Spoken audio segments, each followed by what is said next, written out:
Intelligent-ish talk. Today we are here live with a man that needs no introduction, but I'm going to introduce him anyway. The Honorable Judge Joe Brown. How you doing today? All right, young sir, I'm doing okay. That's good to hear. That's good to hear. So how's it going? You're over in Memphis right now. Memphis, Tennessee, actually in a suburb known as Germantown. Okay. Yeah, you've been a judge in Memphis for a long time now. Um, Well, I'm retired from all of that. I retired from being a state judge back in 2000, but my career has been moderate. When I've been doing this about 50 years. So what I did on that TV show wasn't just fake. California Supreme Court issued a 23-page written opinion declaring me to be a qualified arbitrator under California law. And what I did, is contrasted to everybody else, was binding contractual arbitration that just happened to be televised. So everything mhm. I did was enforceable. I used to drive the studio folk crazy because the order said I had to be in charge. Mm-hmm. Yeah, they didn't like that. They didn't like that. And I remember hearing you tell stories about how they would try to undermine you when you were there in Oh Hollywood because you were a real yeah, man. real man. They don't like that. See, and I look at some of the folk that go around and jump through these hoops, bend over and drop their boxes and that kind of thing, and they try to justify it by telling me or saying to the public what they have to do to keep the jobs. I always say, well, hell, you can go get a real job like everybody else. No point going around and losing your manhood for doing this. That's the thing. What's going on these days? People don't understand that. Like my dad used to always say, "All money ain't good money," It's and not. it's not. I But have a see, course. see, let me even say that. I played it my way, but there was only one man, white or black, that made more in Hollywood, and that was Leslie Moonves, who was CEO of CBS, and that was sometimes.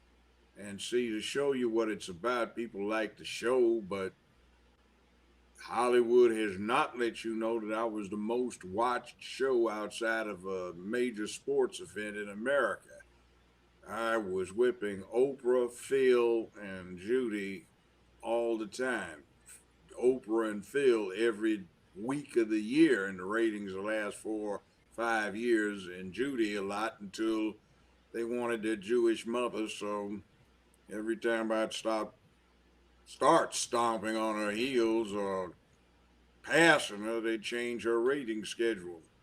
Mm, and they So, do things like change the times and stuff in which you were and shown. then stuff like exercising an option for her to make sure she stayed ahead of this one was a cute one.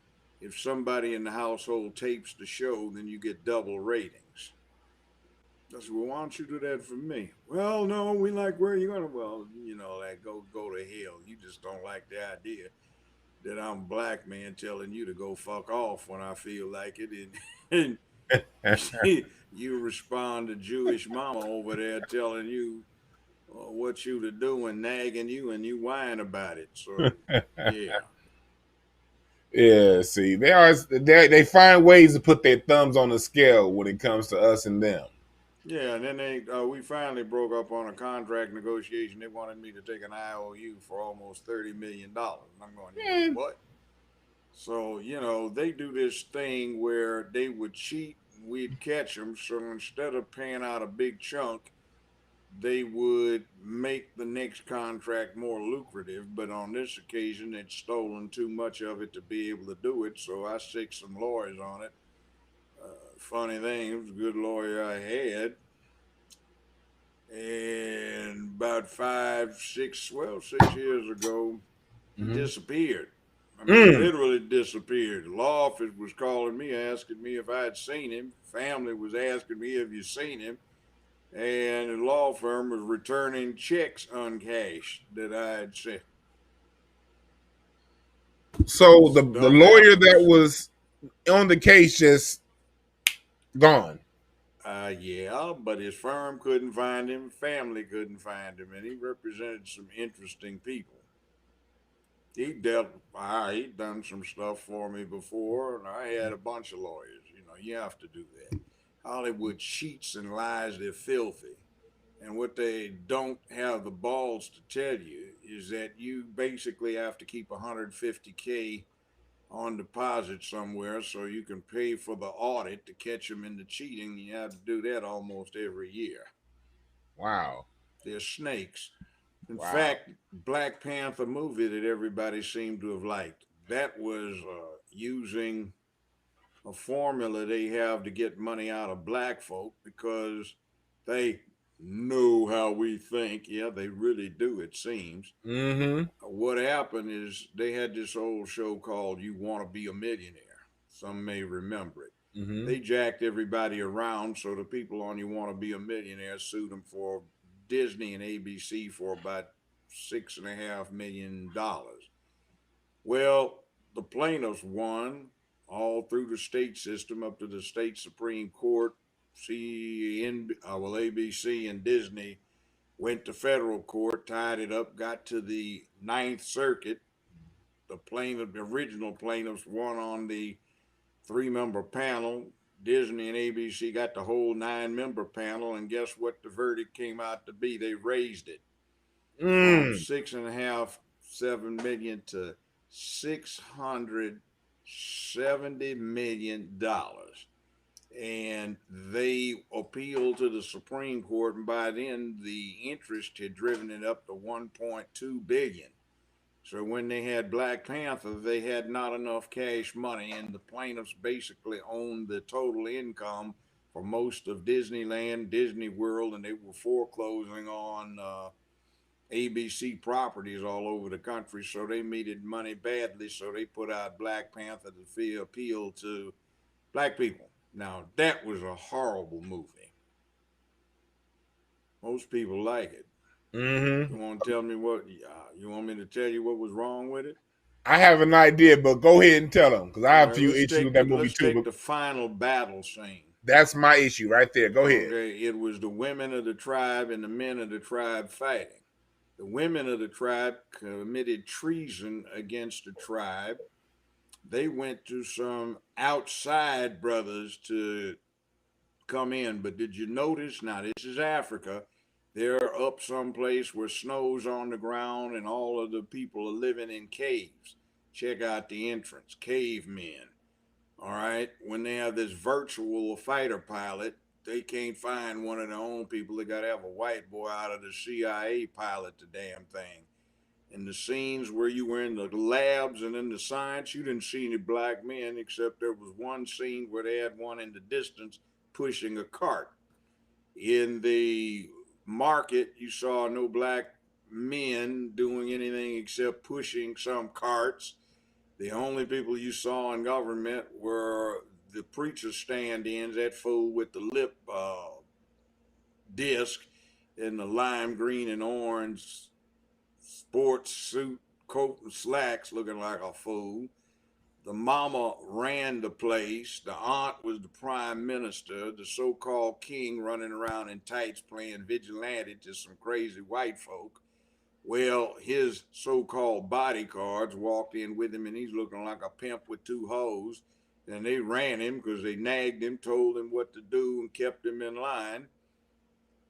And let's say when he had the first contest at the very beginning with the challenger, they gave him some drug to make him super strong, but not the challenger. And then when he fought Killmonger, they gave him the drug again, not Killmonger. He still got his ass whipped. Killmonger, meanwhile, was the son of the last king's brother. And when you saw him, what was it? A project on the West Coast. And he was trying to take those fatherless boys and turn them into men. And he was planning on how to use the technology to conquer Africa and then the world, instill peace. And the previous king killed him, killed his own brother, fratricide. Mm-hmm. And then Own Killmonger, brother. growing up now with no daddy, he goes to MIT's a rocket scientist, and he graduates at 19, and he has his PhD before he's 20.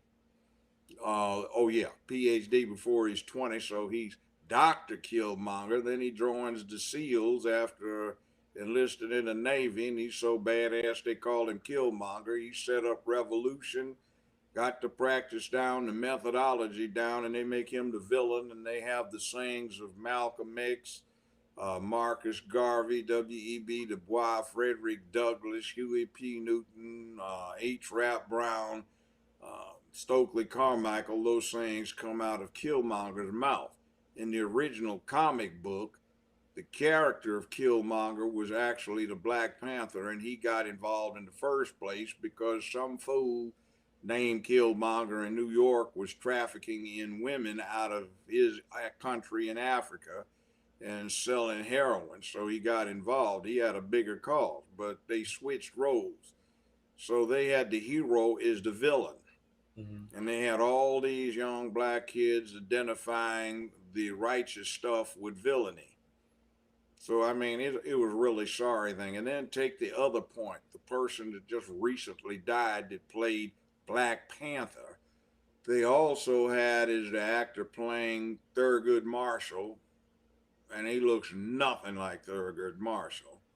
They had him playing Jackie Robinson. He looks nothing like Jackie Robinson. They had him playing James Brown, and most interestingly, if you ever catch it, it's fairly recent in the last, I'd say within the last 10 years. They have it on Comcast and DirecTV. It's called Gods of Egypt.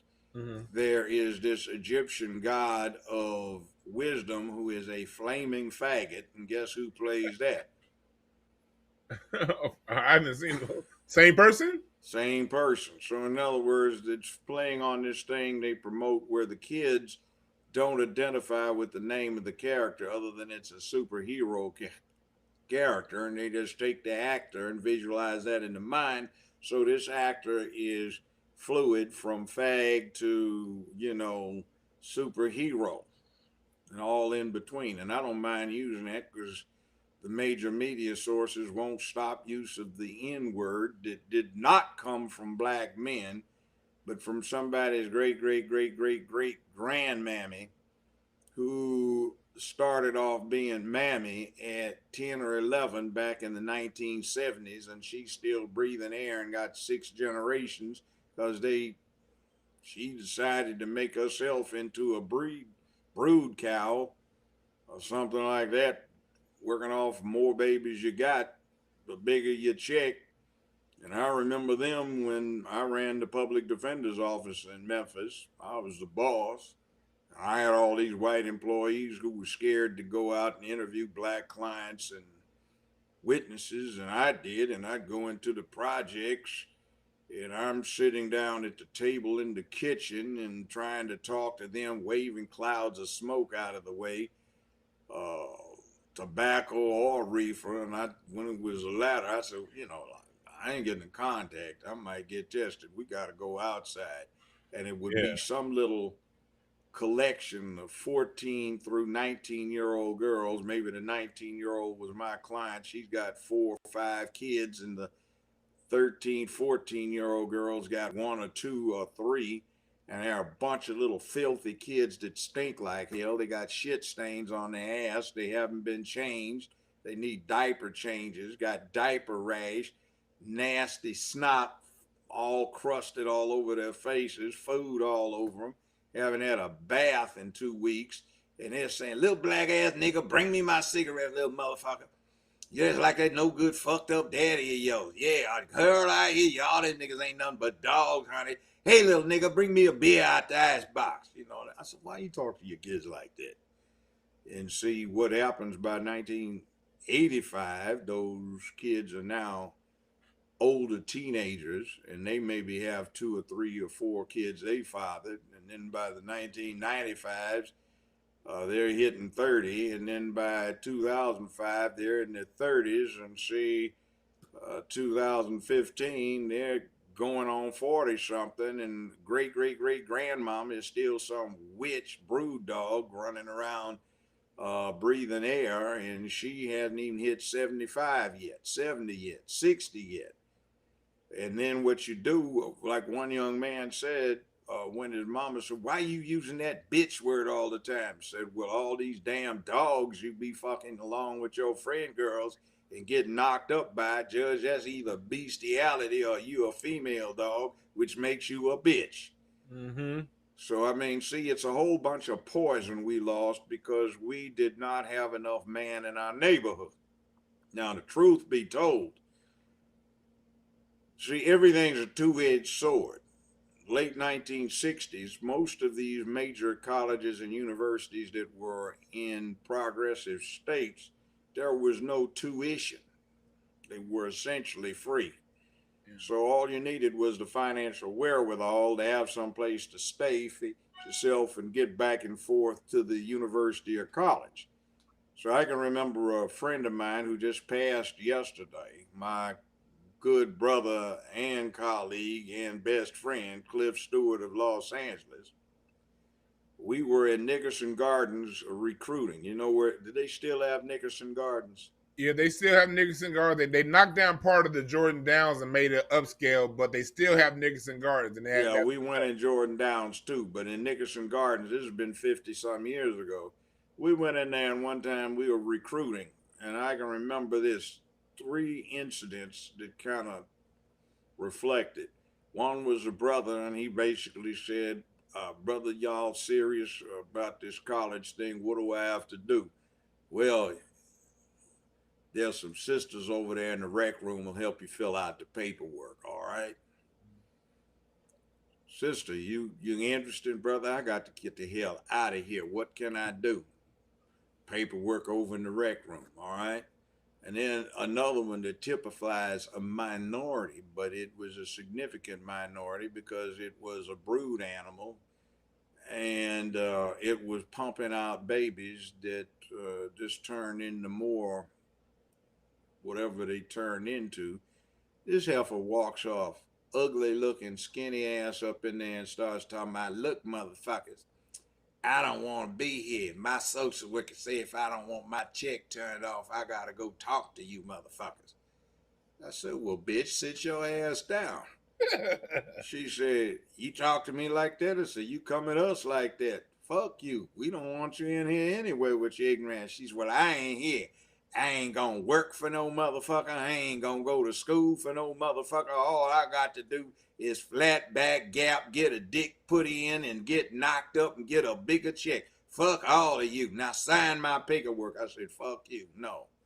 So anyway, to make a long story short, the young man that we were talking to at the time, he died of a heart attack some years ago, but he was a success, put a lot of folk to work in the LA area, had some businesses, really an asset to the community, and by educating him, that maximized the fallout to the Southern California black community. The sister did the same thing, but that damn animal came in there. How she wound up was her oldest son, and one of her brothers got shot to death holding up a liquor store after she had 14 kids. Oh, wow. So useless. And all of them going to jail. All of them poisoning, robbing, stealing, burglarizing, raping, and gangsterizing their neighbors and neighborhoods. That's why we got the problem. There was a woman I had later on in my court, 1994. She was 57 years old. She had a 43-year-old daughter in my courtroom with the same charges she had, felony drug and theft charges. The 43-year-old had a 34-year-old daughter born 1 week shy of her 10th birthday. Mm-hmm. The 43-year-old also had a 32-year-old son in my court, another daughter, 31. The 34-year-old had a 21-year-old daughter up in my courtroom, and the 21-year-old had an 11-year-old girl pregnant with her second child. So about 14, 15 months later, 16 months later, I had a 23-year-old back in there. That was the 21-year-old, and the 57-year-old was 59. And this was 1996. Well, I was having them come back every 2 weeks so I could eyeball them and keep them under control so they'd kind of get the idea that they had to at least act peaceful. Well, the 21-year-old, now 23-year-old, her 11-year-old was now 13 with 3 children. And the 13 with 3 children. 3 children. And the 59-year-old was 1 week she had, and I remember this vividly, she had 342 children, and she came back in 2 weeks and she had 358. That increase of 16 descendants in 2 weeks. Now, I checked on her before I retired in 2000. I'd done the show for 2 years before I retired. I had a lot of vacation time built up. But when I checked back on her then, she had 3,400 plus lineal descendants, and she's still breathing air. She had about 120 of her offspring in my court. One of her sons had 67 outside children. Another one had like 58, 59, and one of them had something in the high 40s. And these little fools weren't even 30 years old and hadn't paid a dime in child support. Oh. When we tracked the family, we were doing a study on her and 4 other families, if you can call it that. In hers, out of the 3,400 lineal descendants, she had exactly 2 descendants that had ever had a job, and those were the only 2 that had ever finished high school. And essentially what happened was their fathers had kidnapped them when the mothers were doing penitentiary time. And they took them to Chicago, where the public school system in those days was quite excellent. Now that shows you how far Chicago has sunk. So, wow. Democratic leadership. Now you got Lori Lightfoot as the mayor of Chicago, and she's let that go to hell. And you got all of that inter-scene violence there that, by the way, is not black on black crime. What that damn fool woman did is to give direct community aid to organized Hispanic street gangs, much to the discomfiture of legitimate Hispanic leadership. Those Hispanic street gangs armed up, bought a lot of that weaponry apparently that got stolen from those unguarded IC railroad cars in that rail yard, and they started killing a lot of black boys, and some of the black street gangs started killing a lot of brown boys, and you got an insane thing going on there, and that damn Dykefoot started it. Lightfoot, whatever in the hell. And no damn DA, what's her name, Tim Fox, and she sits up there with Juicy Jesse and lets that guilty fool go free. Oh, that I interviewed some of the cops from Chicago, and that noose she had around his neck, they've got him on video with one of the Nigerians buying that damn thing at a costume shop Halloween week. And then see he's nephew by marriage, that's crazy, with Queen Harris, Kuma Sutra Harris. And they met up the day all of that so-called bogus lynching occurred. So there was a bill that Conyers had introduced back in 1997 that kept getting tabled. It was the Equality Act to give rights of equality to gay folk. And they took it back off the table when fake Negro Harris and house Negro Booker relabeled it the Anti-Lynch Act. It passed the House unanimously. Unfortunately, the Republican Senate has held that piece of garbage up. It doesn't mention black folk once in it. It doesn't mention lynching in it, but it puts most of the language necessary to legitimate pedophilia in it. So go figure. Go figure. And Kamala Harris, that freaked out heifer slut. They've been carrying her slutting for 30 some years in the Los Angeles Times. She was sleeping with Mayor Willie Brown. She Mm-hmm. was 22, 23 years old. He got her a part time gig with a medical firm that did business with San Francisco. And I understand this is 30 some years ago. For 15 hours a week, she's getting paid 72,000 a year. And then they moved it up to 20 hours a week. She's getting 120 grand a year. And the Times was exposing her for allegedly showing up 6, 7 hours a week. And most of the time she spent going down on a screwing Mayor Willie Brown, who now says, by the way, in writing, she's not fit for what she's running for because she lacks character. And then there was allegedly the incident where she tried to get on with this large law firm. They wouldn't hire her, so she started screwing one of the NBA clients. Then they hired her, and then she tried to get on with the DA's office when she didn't like private practice too much, and they wouldn't hire her. And the Times carried a thing where she allegedly was screwing the assistant director of the DA's office and got hired. So she's been slutting her way to the top. I had 3 neighbors who were losing their property in California because of a foreclosure scandal by One West Bank that was controlled by Soros. Well, Soros funneled 14 million through one of Harris's aides, and Harris did something that was interesting only in California. One West Bank and Munchin, the CEO, had 5,200 counts of indictments against him from not San Francisco, Sacramento County, San Joaquin Valley, Orange County, LA County, San Diego County, Those etc. So, foreclosures. yeah, so you remember all that. That was a Yeah, while Steve back. Mnuchin, the guy that's our current Treasury Secretary. Yeah, the one that was under indictments, 5,200 counts of indictment against his Yes. trifling ass, And at and least One 80,000. West Bank. Yeah. And she consolidated the indictments and dismissed them. And then Soros sold One West Bank for 3.4 million in 2016. 3.4 billion in 2016. The chick's a crook.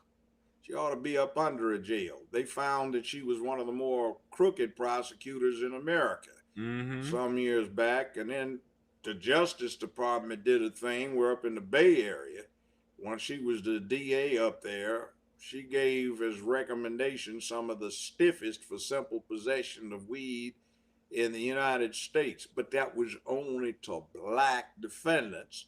And then that heifer was in San Francisco. Hell, every damn fool up there is smoking reefer in San Francisco.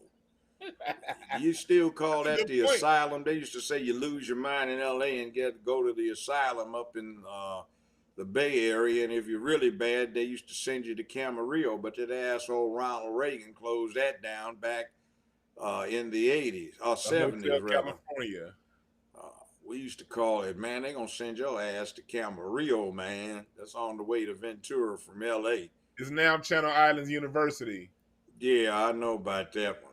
I remember when they were building it. Yeah, go Yeah. down to 101 and you go past Camarillo and all those factory outlet stores, and that used to be the crazy house for California. Now it's a shopping center and part of the university. So Reagan did that, and Kamala Harris screwed the whole damn place up. That woman is a wreck. She has the moral scruples of a damn cobra. Which I guess she is. She's from India. Don't they have that thing? Nah, nah, nah, nah, and the cobra gets to doing all that. That's what that effort is.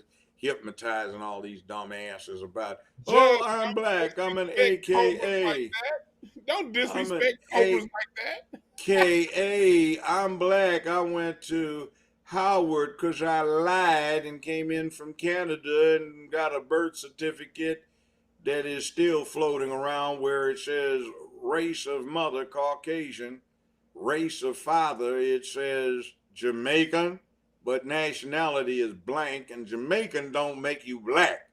I've been over there 35, 40 times, often as a guest of the government, prime minister, or the governor general, and they got some white boys and white women born in Jamaica. They got some Asians, they've got Indians, Pakistani, and that's because Jamaica, man, used to be part of the British Empire, man. You know, the Commonwealth. And that means everybody from Hong Kong, Singapore to Kenya to Pakistan to India to South Africa to Nigeria, they got them over there. Explain her Brahmin caste system. Brahmin caste system is there, 4 of them. The top one are the intellectual religious leaders they call Brahmins. They break the Brahmins down by region, and some of them are called Tamils. That's what she is. The bottom of the totem pole are the untouchables. Now, this witch is of Indian descent. She's the first Indian senator she brags about or bragged about. Now she's black, but I mean, you know, a little lie here and there. And they're being victimized by this untouchability thing. Now, what untouchability means is that if somebody not in the caste brushes up against them accidentally, they are supposed to need purification because they've been mortally tainted. They make the untouchables go hunt down rats on farms and in the cities, and they're supposed to eat the rats. So even if you happen to be an untouchable with a PhD and worth 10, 15, 20 million dollars, you still ain't shit. So she hasn't done a damn thing about the importation of untouchability and casteism into America by some of the more recent immigrants from India. You know, that's when you got a problem with your computer. You go, may I help you with your computer? You have a problem. And then you trace it down, and it's coming from Calcutta, India, someplace. Now it's come over here. We are working in the headquarters vigorously on the problem that you have with your computer. What the hell? See, so the next cast down from the untouchables, not the untouchables, from the Brahmins are the warriors who are sworn to guard the Brahmins. Now, I had one beautiful, I thought, sister working on my show for a couple of years. And she laughed at me one day. She said, you think I'm black, don't you? I said, well, you sound like and look like one. She said, yeah, but I'm Indian. She says, my mother was a Brahmin and my father was a warrior caste. He was sworn to protect her. He ran off and they eloped. Well, they ran off and eloped, and now there's a death warrant on him. Or a hit on him. So we can't go back to India. So that's her people. See, she is what is technically known in anthropology as an Indo-I-N-D-O hyphen Aryan. A-R-Y-A-N. Those are the Aryan supermen that Adolf Hitler and the Nazis were talking about. But they lied too. And to show you how effective the propaganda is, you know, tell a lie long enough, loud enough, you can get anybody to believe it. They have the world believing that Aryan supermen that founded the German race were blonde-haired, blue-eyed from the far north. They did found the German race, but they were from the far south, and they are paper bag brown to dark with frizzy hair to long black coarse hair. So there's some lies all the way around. So I guess what she's done to all of her little fans and whatever is, baby, if you're good, we'll go to the page 27 of the Kama Sutra, and we'll do that to start with, and then we'll go to page 99 in the middle and finish up with 112 at the bottom. You know, that Kama Sutra is a sex book with some philosophy thrown in it, and it's got pictures to illustrate in there with some weird positions, you know. Like so, yeah, I guess she was real trained in that. So, father, by the way, own father, is an engineer. He is not quoted. He wrote the articles in the Jamaican weekly periodicals. Yeah, he calls his daughter a liar and fraud. He says his mother is straight Tamil Hindu Brahmin, her mother, and he's Tamil Hindu Brahmin mixed with Irish. He ain't black, so where the hell did she get black? She lied. He calls her a liar and a fraud. I saw in an interview with her, she said her grandfather was equivalent to Secretary of State in India. Yeah. They're not going to have someone who's that high up in India. They don't relate to you, American black sisters. For those of you who, There ain't no black folk in India. They got enough dark-skinned Hindu. If you look at a picture of members of the Indian Army, they look as black as some black folk, but they're classified as Caucasian. yes, You've seen Australian Aboriginals, they're yes, classified as Caucasians. They've got some people in Southern Africa that the Bantu wiped out and the white folk wiped out at about the same time. And they're classified as Caucasian, although they're dark too. They're basically Aboriginal. So color has become associated with Caucasian status, or rather the lack of it.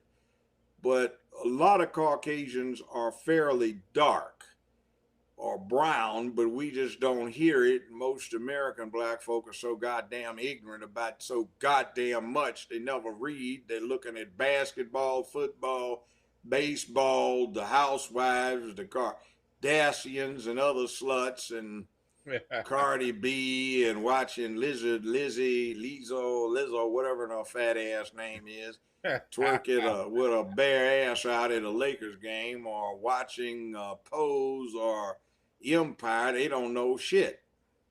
you right And about you that. can't be a man being an ignorant damn fool.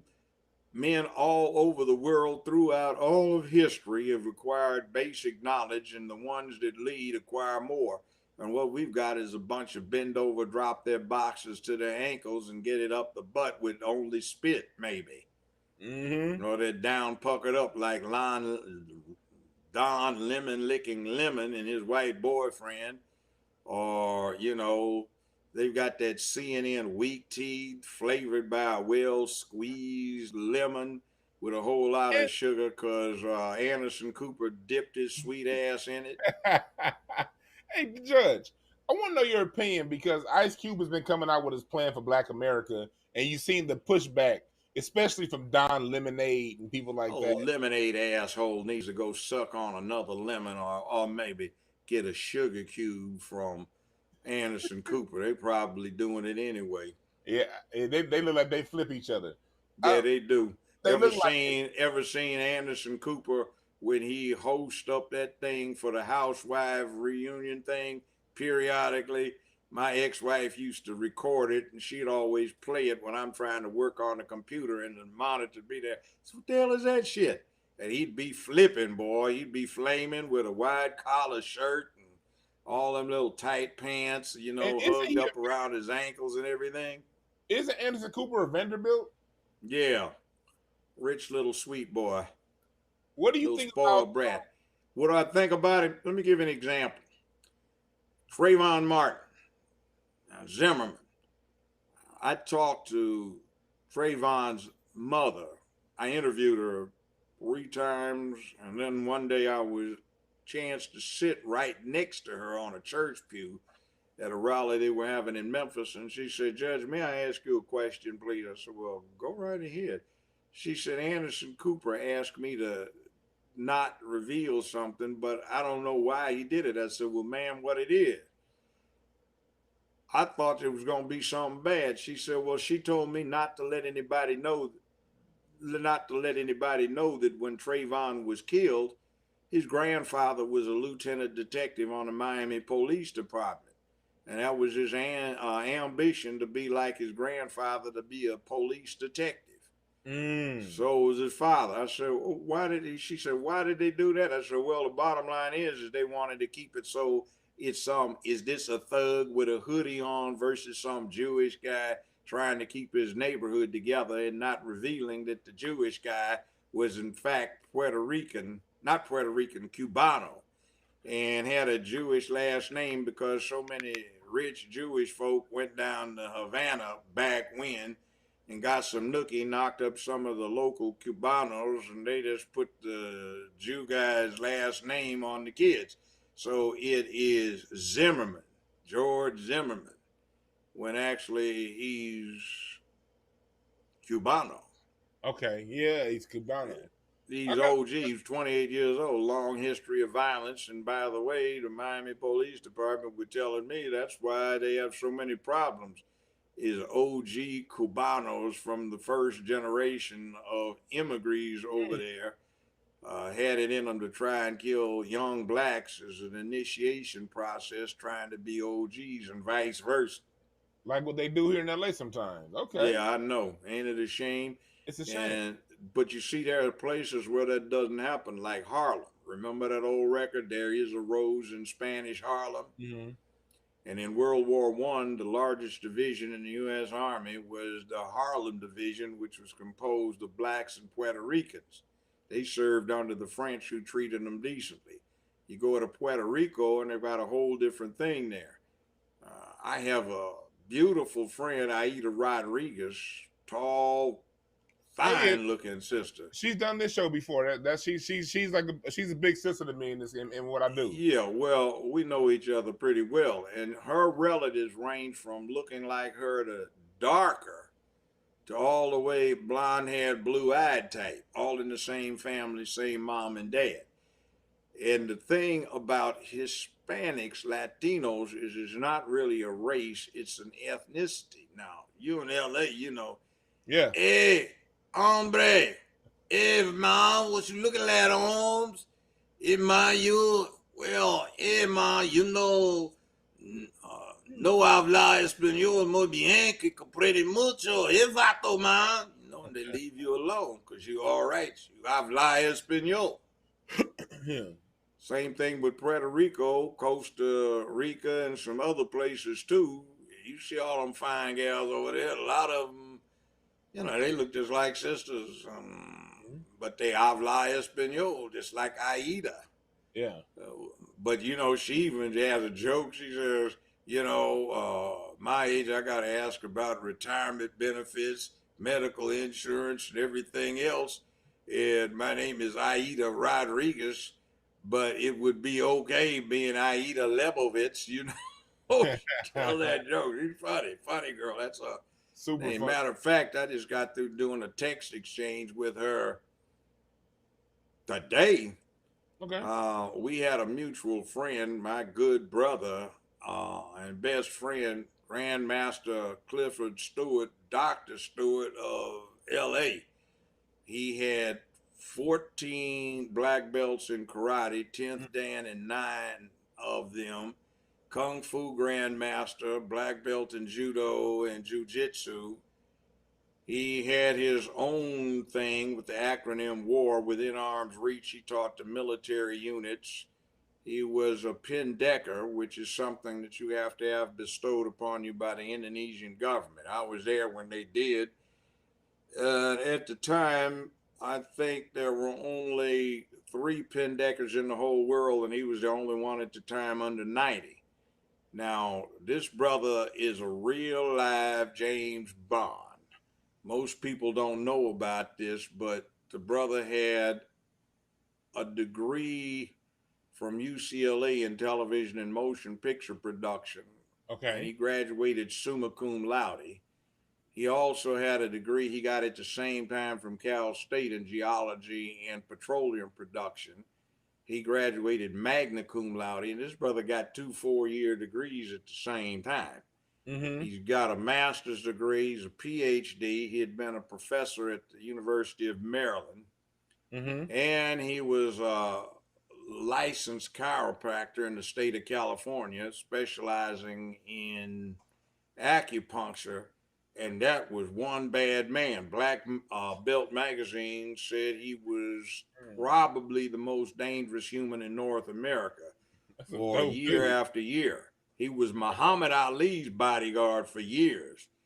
He was Mr. T's bodyguard. When Flint got shot, he became Larry Flint's bodyguard. He was Wesley Snipes' bodyguard.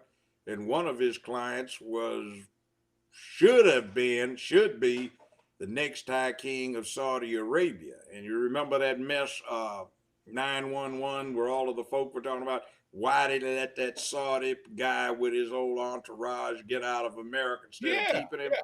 Well, Cliff was with him. He was his personal bodyguard. And the punchline that the ignorant don't know is the man they were trying to retain was born in the state of California. He's eligible to run for U.S. president because he's a natural born American citizen. He went to school in public schools from kindergarten through college and got his master's degree at UC Santa Barbara. Mm-hmm. His children are all natural born American citizens. His wife at the time was born in America. So you got somebody in line to be the next king of Saudi Arabia. And he also ran Saudi counterintelligence and did most of the work for the CIA in the Middle East. You let that man get on a goddamn airplane so some damn fool does not take him out. Yes. I mean, think about it. The next leader of Saudi Arabia being an American citizen. But now his young nephew, who kind of clowns around, has got him locked up right now. Wow. So they're trying to pull a palace coup, but it is what it is. Wow. That was one of his clients. Cliff did assignments for Mossad, Saudi intelligence, French intelligence. He actually did contract work for MI6. He was a real live damn James Brown. Not James Brown, James Bond. Yes. And as a matter of fact, those idiots, Darden and Marsha Clark on the OJ trial, called him as an expert in knife killing, and his conclusion was OJ didn't do it. So they didn't call him as a witness. But people knew him as the guru, and he was a fantastic brother, man. He's the nicest guy you ever want to meet, always was everybody's friend. So he taught me martial arts. Yeah, he taught me Clifford Stewart. Okay. This guy actually, you ever see Under Siege with Steven Seagal and Tommy Lee Jones? Yeah. You know that knife fight they had in the galley? Yeah. Okay, Cliff invented that. So as a consultant to Navy SEAL Team 1 at Point Hueneme, he went and taught that to them, so he had to instruct those folk on the movie on how to do it. You think Seagal looks sharp, you should see Cliff do it. Cliff's faster.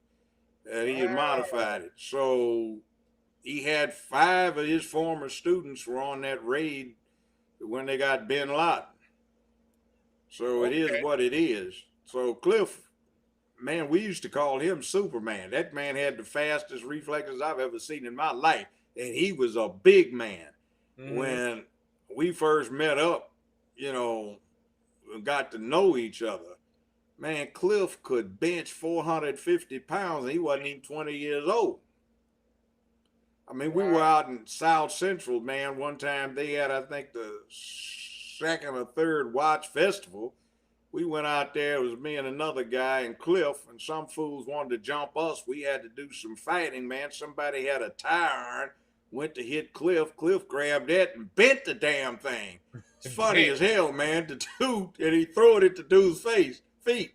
And the dude was standing there, and his own boy said, man, when you gonna get in this man? He said, man, tire iron, man. Tire iron, man. Dude bent the tire iron, man. Damn, tire iron. Dude bent tire iron, man. I'm the hell out of there. This fucking Superman. Cliff, how the hell you been that tire, man? I ain't never seen nothing like that. Man, I don't even remember doing it, man. Damn, dude. Cliff, he shrunk as he got older, but man, he's in his 70s, but man, that dude bent a goddamn tire iron. A tempered tire iron. I ain't never seen any shit like that. Yeah, I ain't never heard no shit like that. We used to call him Superman. I mean, Cliff would sit there and do reps with 450 doing bench, man. It's like, damn, dude. Like, damn. He was the wrong one to be messed with. Oh, yeah. And the last time, there were 2. Look, let me tell you how bad. Look, you'd love this one. LAX. You know the concourse over there where Delta is? Yes. Okay. We flew in and had an incident on an airplane, Alaskan Airlines, where we had some racist fill-in chief flight attendant from Alabama. Now, the president and CEO of Alaskan Airlines puts me and Cliff on the airplane early. We don't got to wait, right? We walk in. What are you doing in here? Well, come in. This is first class only. You got a first class ticket? Ain't nobody ever asked me for a ticket before in my life. I want to see your tickets. Well, here. Who told you to come in there? Right out there, his name so-and-so, and he's CEO of the damn company. Why don't you go ask him? So some redneck who was a sky marshal was checking this out. So when we got off the airplane, got back to LAX, this fool wants to follow us and starts copping an attitude. Cliff's about to beat his ass. He was going to go for his gun. Cliff clamped his hand down, disabled it. I said, Cliff, don't kick his ass. And then I said, look, let me explain something to you. Fuck you. I said, oh, hell no. Now you want an ass whooping. The only thing that saved him was that it would have been embarrassing to the Sky Marshal for two 60-year-old men to whip one of them's ass. Mm-hmm. So we get over to the concourse where Delta is. We get ground transport over there. So Cliff is going to his condo in Prague after we finish up this business in New York. We're going through security, and this TSA jerk starts going about, what are you doing with all of this fabric softener? Cliff had all of these boxes of Bounce and stuff, you know. So he said, the black man got a problem. He got a problem with a black man taking fabric softener to his condo. So you got an attitude. Wait over there. So I walked over with Cliff. He's standing on the wall. They called LAPD. This white guy and an Asian cop showed up. And as he walked by, the white cop nods at Cliff, so I move over to see what the conversation is going to be. It goes like this. Excuse me, sir, is there a problem? Yeah, this big guy got a bad attitude. He's standing over there. His attitude needs to be adjusted. The Asian cop started to walk away to go over to where Cliff was. The white one grabbed him by the arm and shook his head, said, mm-mm. He said, you mean that big guy over there with the tan shirt on? He said, yeah, that's the one. He said, hold on. He said, look, that guy trains our instructors. He said, I don't think there are enough police in this airport to make that man do any goddamn thing he does not want to do, even if we shoot him. And he said, come on, partner, let's go. The partner's saying, wait. He said, no, man, you trying to get some pussy tonight, and I want to see my wife. He said, we're out of here. And then he stopped. He said, piece of unsolicited advice. If that's who's giving you the problem, may I suggest that you make him smile. He turned to walk away and stopped, said, make him smile. And they left. And about that time, some brothers on a basketball team were going through, and they were just tripping off of this shit. So I flagged Cliff on over, you know, and Cliff came over, you know. So, well, I guess I'm supposed to make you smile. Cliff didn't say anything. Now, he looks like a teddy bear most of the time, but every now and then he can give you that look. So we go on through, and we're walking out that B concourse at LAX. All these brothers were at one of these outdoor pubs, you know, the same ones that were on the basketball team. They were early. And as we walked by, they go, that's him, man. LAPD said, make him smile. They didn't have enough cops in the airport to deal with him. Bad man, everybody gave him a high five. But now that's a little interesting story on him. But I mean, I'm gonna miss the brother. He's been doing poorly, but you know, he was one of those greats, man. A genius, PhD, and the baddest motherfucker you ever want to run into ever. I mean, we had some adventures. I mean, one time, some fools wanted to go jump us. So I've been taking martial arts from him since for 50 some years at the time. And I taught him to shoot. He had been giving him shooting lessons for 50 years. So some fools wanted to jump us. So I took one of them out, and Cliff took two of them out. We revived them. And it's like, hey, man, what happened? Don't you feel shame, fool, that some 70-year-old men whipped your ass, man? All three of you young motherfuckers got your ass whooped by two 70-year-old men. You ought to be ashamed of your punk asses.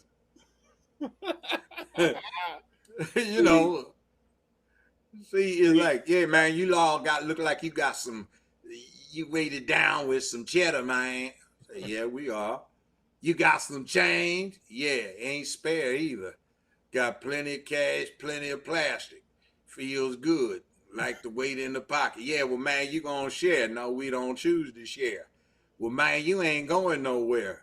Well, I know that's because we gonna stay here a while and whip your ass. So, man, y'all act like you strapped. We are. You know? Run up, But get done up. you say, but you'd be better off if we shot your dumb ass. You might survive. But the other shit we do, you ain't walking away. And I don't want homeboy to kill your dumb ass by accident. So you heard it here first. Judge whooping some young ass to this day. That was about 4 years ago. So, you know, it's like, see, you don't fuck around with an old man. No. We know some shit. Yeah, And we don't have long to live, so that means the penitentiary sentence ain't gonna be long. And considering it's a shit you can die for, it's better to go quick. We will, you know, we'll feel horribly guilty by taking your dumb ass out because we'd love to save you. But don't put it that way, because it's a man up thing. Man up, stand up. You protect womanhood and promote manhood, so we try to promote it in a damn fool so he can become a productive man. But see, you're given a choice these days to man up and stand up, or punk out and get out. And a lot of them are taking that punk out thing. I'm glad you said. I'm glad you said that, because I want to know your opinion. I don't know if you're familiar with what's been going on with the rapper Ice Cube and his plan for Black America. Well, it's good. You got to keep a line of communication. I have no problem with what he's doing. And I want to know what you think about all these black folks with the blue checks, Don Lemon, going back, because punk ass motherfuckers need their ass whooped and would get their ass whooped if everything hadn't gotten so damn sissified. Well, that's a good point. See, yeah. Fuck Don Lemon, except you can't do that because Anderson Cooper allegedly is doing it for you. Fuck Al Sharpton, but you know, I guess he got enough when allegedly James Brown was doing it when he was his little young 15-year-old boy booty. Allegedly. So, you know, all of these little folk that go swing that way, they can go keep swinging that way. Get the fuck out of a man's business. So that's what you do. Mm-hmm. All that stuff where all these folk are vested in punking out, or they got something like white supremacy. There ain't no point doing nothing because white supremacy gonna hold you down. Well, guess up, you little goddamn slave ass minded fool.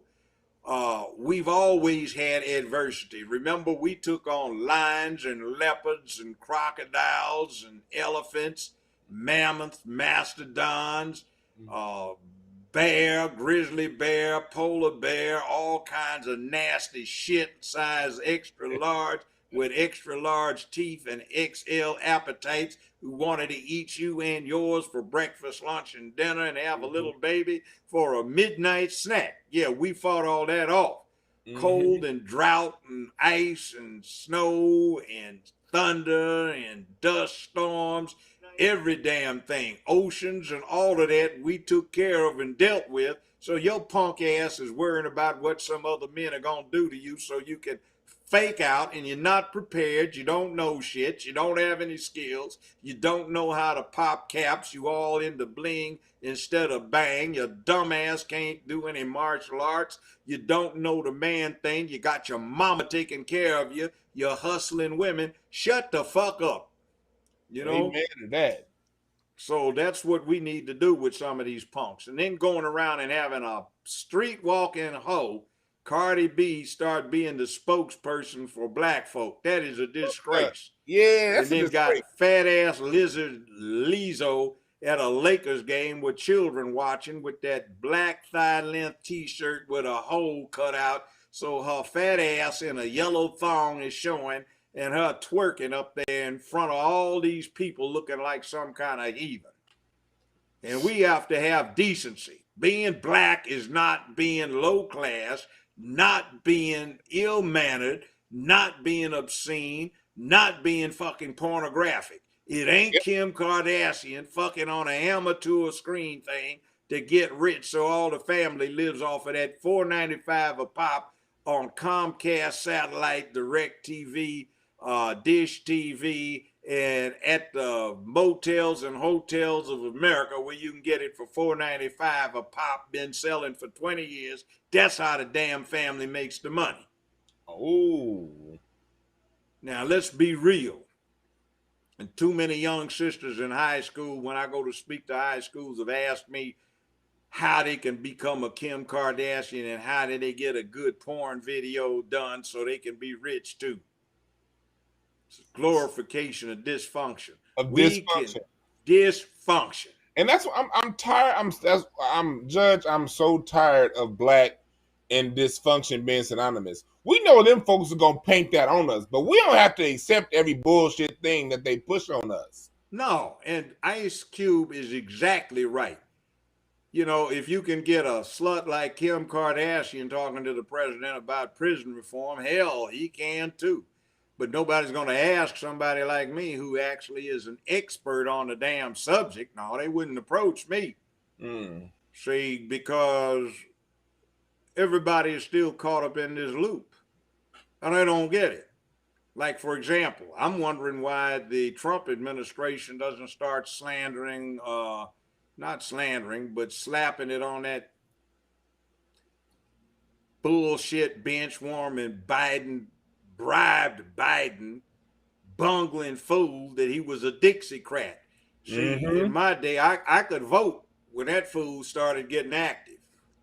And he was known as the last and youngest Dixiecrat to be in the Democratic Party. He was talking about he understood the Negro. He said the Negroes are animals and where they are zoos and jungles over and over. He said, I'm not letting my children go to a zoo where there are Negro animals in there. He said he was ashamed that Delaware did not go with the South in the Civil War because it was a proud slave-holding state. He said he understood us, and his heroes were Faber, Stennis, Strom Thurmond, George Wallace, and they helped him campaign for his first office because he had impressed them as a young intern. So he often said he was they mentored him. They were his heroes, and one time he said he was dedicating his professional career to follow in their footsteps.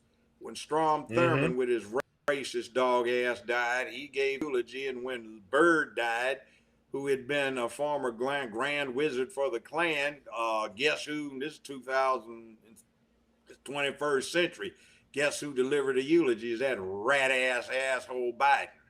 And then sitting up there with his crackhead son, who became executive, paid multi-millions a year, 4 months after he got discharged with a dishonorable discharge from the U.S. military for being a crackhead.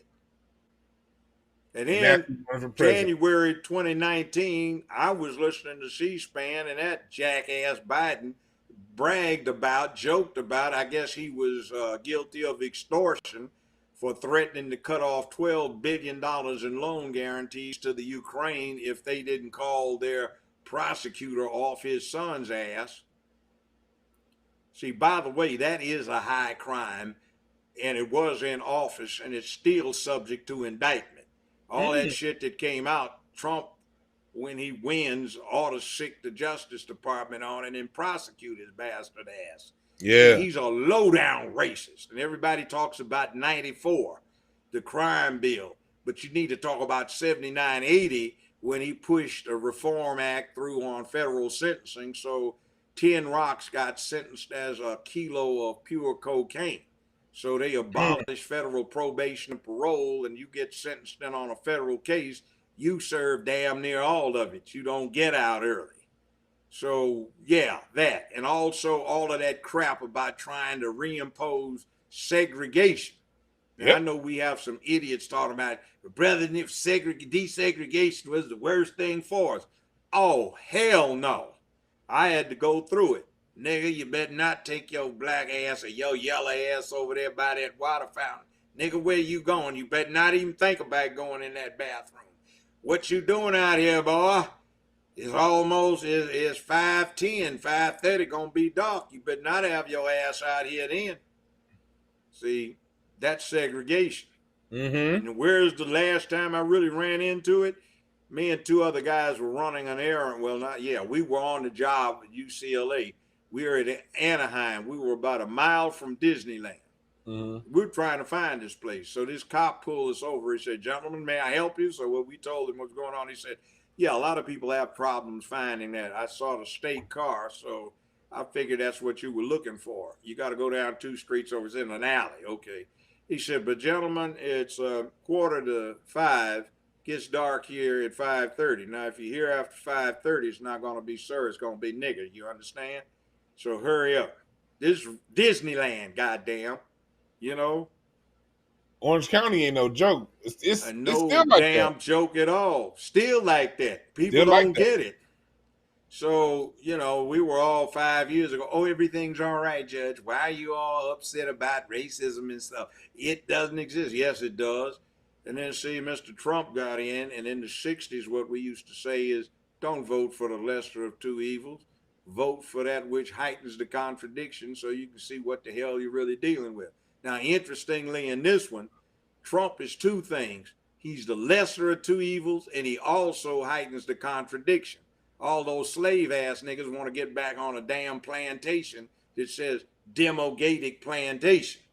See, back in the 60s, the Dixiecrats were deep off into the Democratic Party. They left in 68, and that was because black folk had become too well insinuated in the Democratic Party. Now the gays have gotten too well insinuated into the Democratic Party, and instead of Dixiecrats, it's Demogatics now. So they've taken that over. You got And they haven't come up. instead of the Dixie cracks, you got the Dix in cracks, and that's what's going Yeah, on right that now. it too.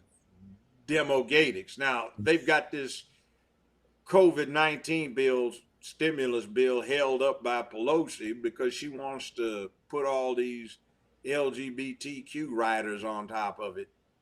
And the Trump administration isn't buying it because basically it's just contributing to the degrading of the family, the emasculation of the country, and putting children up as sexual objects for perverts.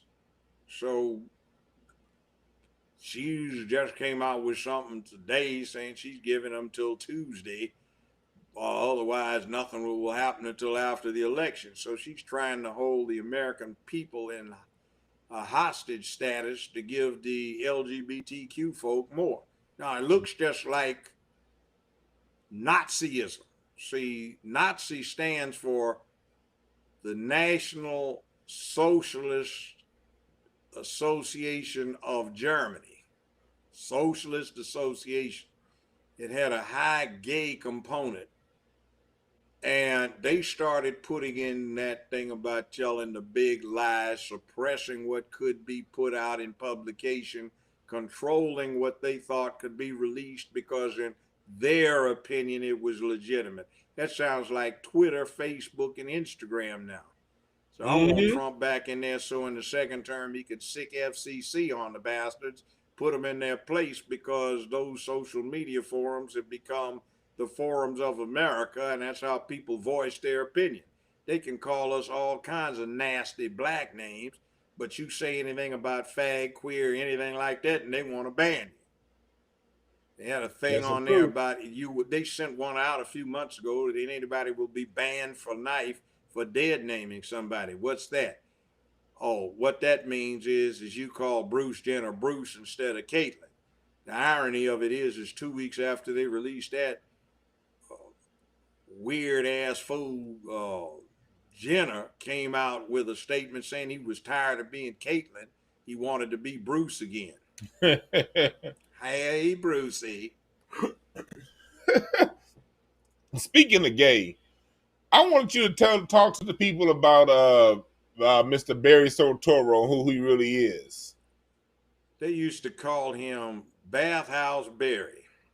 Or Barack Obama, for those who don't know. Go right ahead, my brother. Okay, Barry Soetoro was adopted by Lolo Soetoro, which was basically a performance name.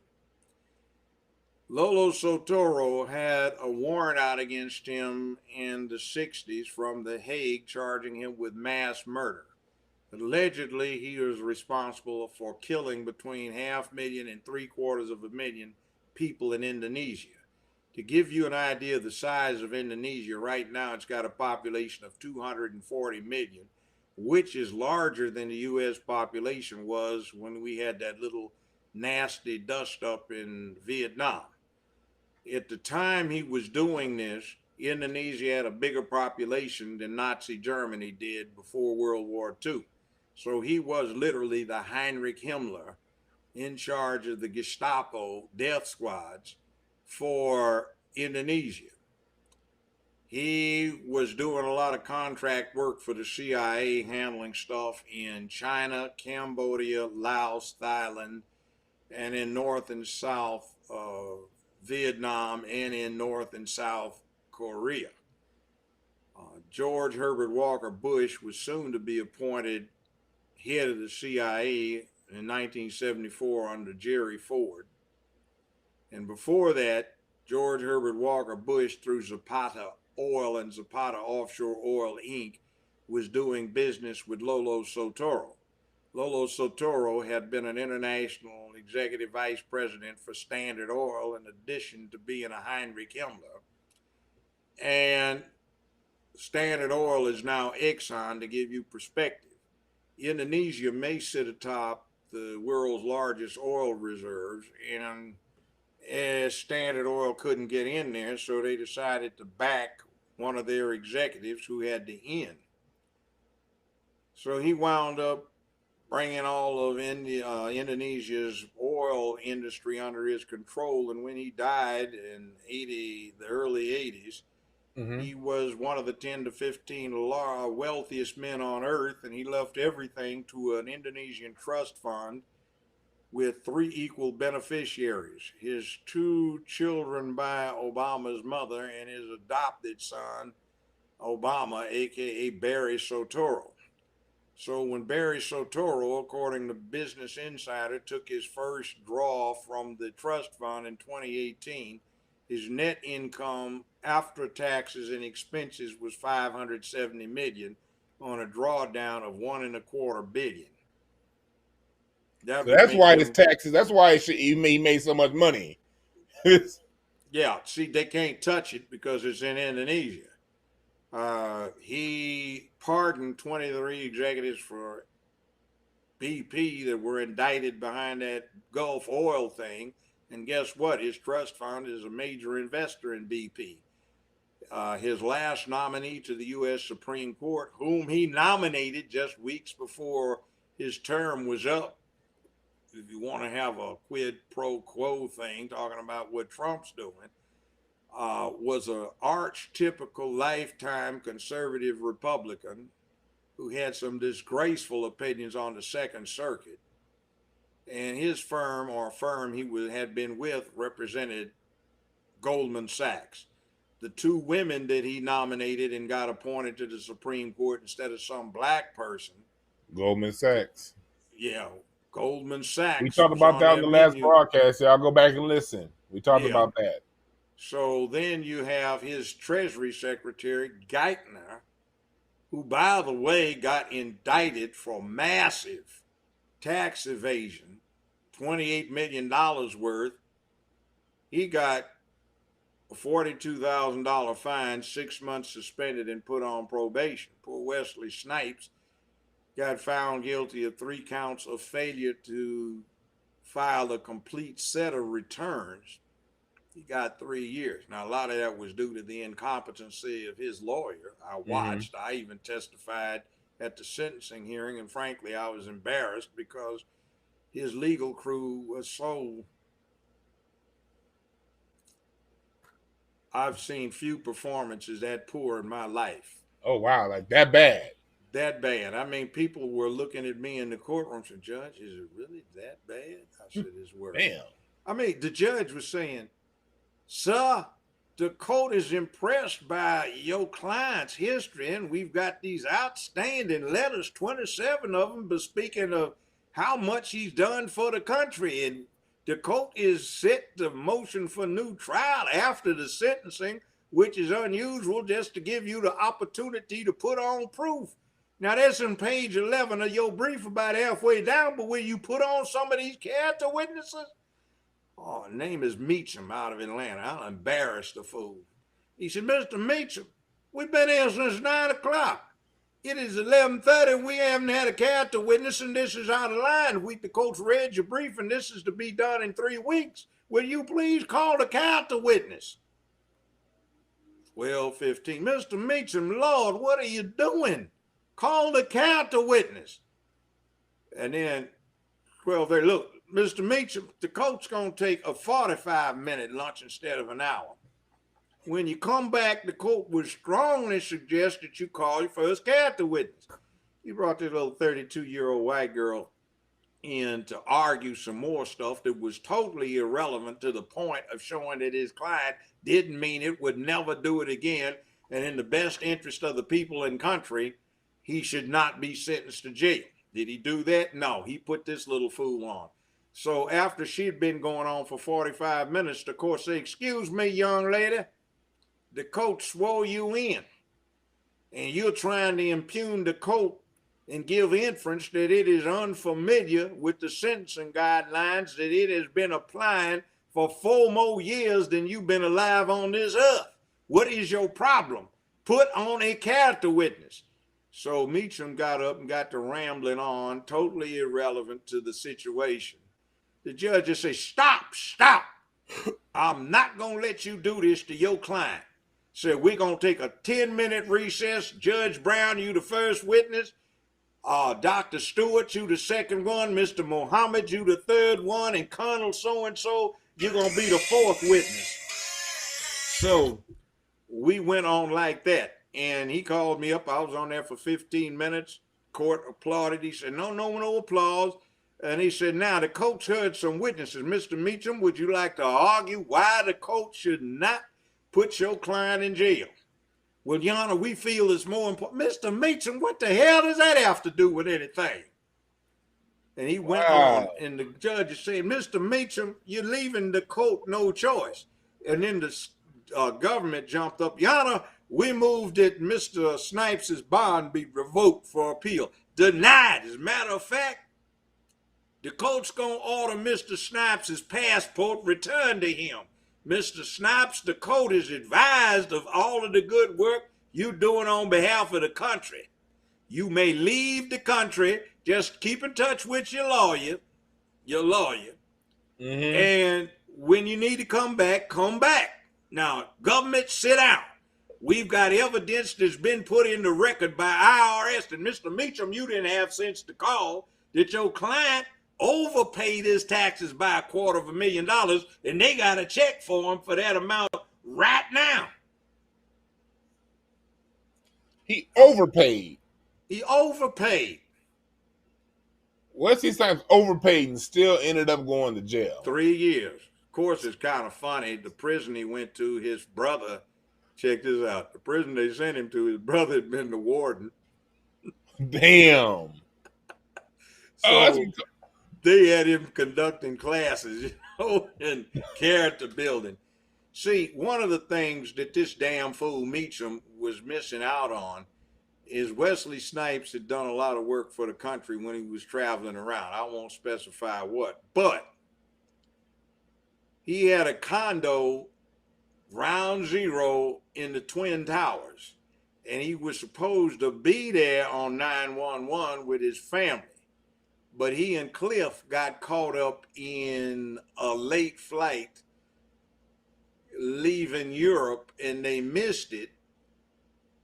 Didn't get their connections, so called the wife up and told her not to go, so he and his family weren't in the Twin Towers 911 when the plane hit 1 floor above where his condo was located. Wow. So the motive was, the theory the idiot Meacham didn't do, is Mr. Snipes was motivated to pay his taxes because he wanted the country to be able to afford to get the folk that almost killed him, his wife, and children. Oh. And this stupid moron wasn't even getting it. Damn. Thank you. I want to thank everybody for listening, man. Like, hit the like button. Judge Joe Brown's dropping some hot fire in here. We got everything going on. Hotepish, intelligent ish talk. And see, I'm glad you brought that part up. see, this is something too. We got all of these black folk that are supposed to be, possessed of these professional credentials.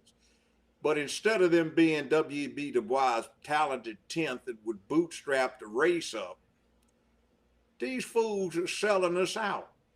They Too many of selling us these young out. black lawyers don't know how to try the case, so they settle every damn thing.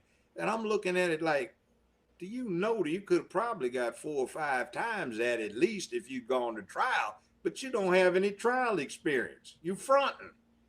You got PR going. Everybody thinks you're the badass, but you don't know your way around a courtroom.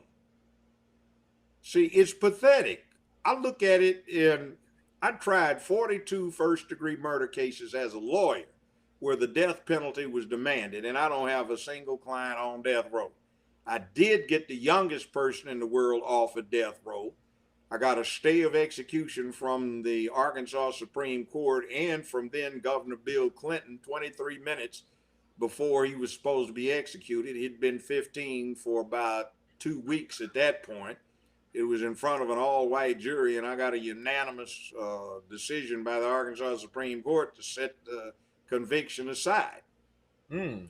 Now, he got himself killed later on in the penitentiary or something else, but he didn't kill these 3 people, white people, at 13. You've been putting in the real work, and I'm glad you brought that up because there's a story I heard you say before, and I wanted you to bring it out about the Memphis court system and the overpayment of child support. Oh man, that's that stinking, rotten juvenile court system we've got here. See, the last slave auction held in America was held by the Memphis and Shelby County Juvenile Court. They had a perverted witch of a female judge over the juvenile court.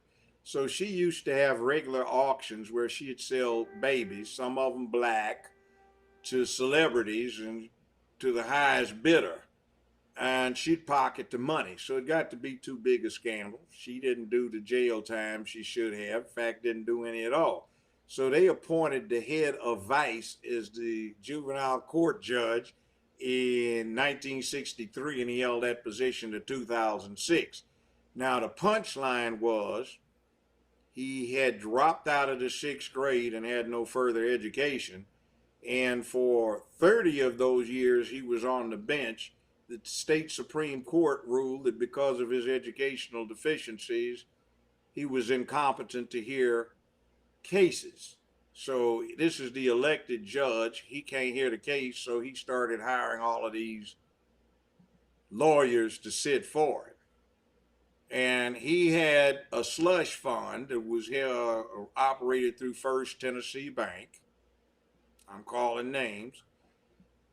What happened is when money went into their system, they kept it in the regular accounts for a while. It drew interest. They took the interest and put it in this sequestered non-interest bearing account. And then they would keep the money for 14 months to 18 months instead of paying it over to the mothers to earn the interest. And then they would take other stuff and put it in there. So I saw it. I thought it was $6.5 million. It turned out to be $8.3 million. And now it's up over 30 million. And they used it against the law to finance home purchases, car purchases, and to leverage campaign funding for what was at one point the Tea Party all through Tennessee, Arkansas, Georgia, Mississippi, Alabama, Kentucky, and parts of Ohio. And somebody ought to be licking the bottom of the foundation of a federal penitentiary on that. But it's still there, and they protect it. They blackmail everybody. And too many black politicians, white ones too, have too many outside babies that they're getting blackmailed by because the juvenile court doesn't do justice by the women. They don't do justice by the people in there because they want to make families a wreck so they will generate juvenile delinquencies. They had a, what do they call it, special judge who was supposed to be appointed by 3 lawyers every day when the regular judge couldn't take the bench, but he got a yearly salary from the county. He was also on the state senate, head of the Judiciary Committee. So he passed an act. So if you kept a child 48 hours in a juvenile detention, the state reimbursed them for 1 week's worth of keeping.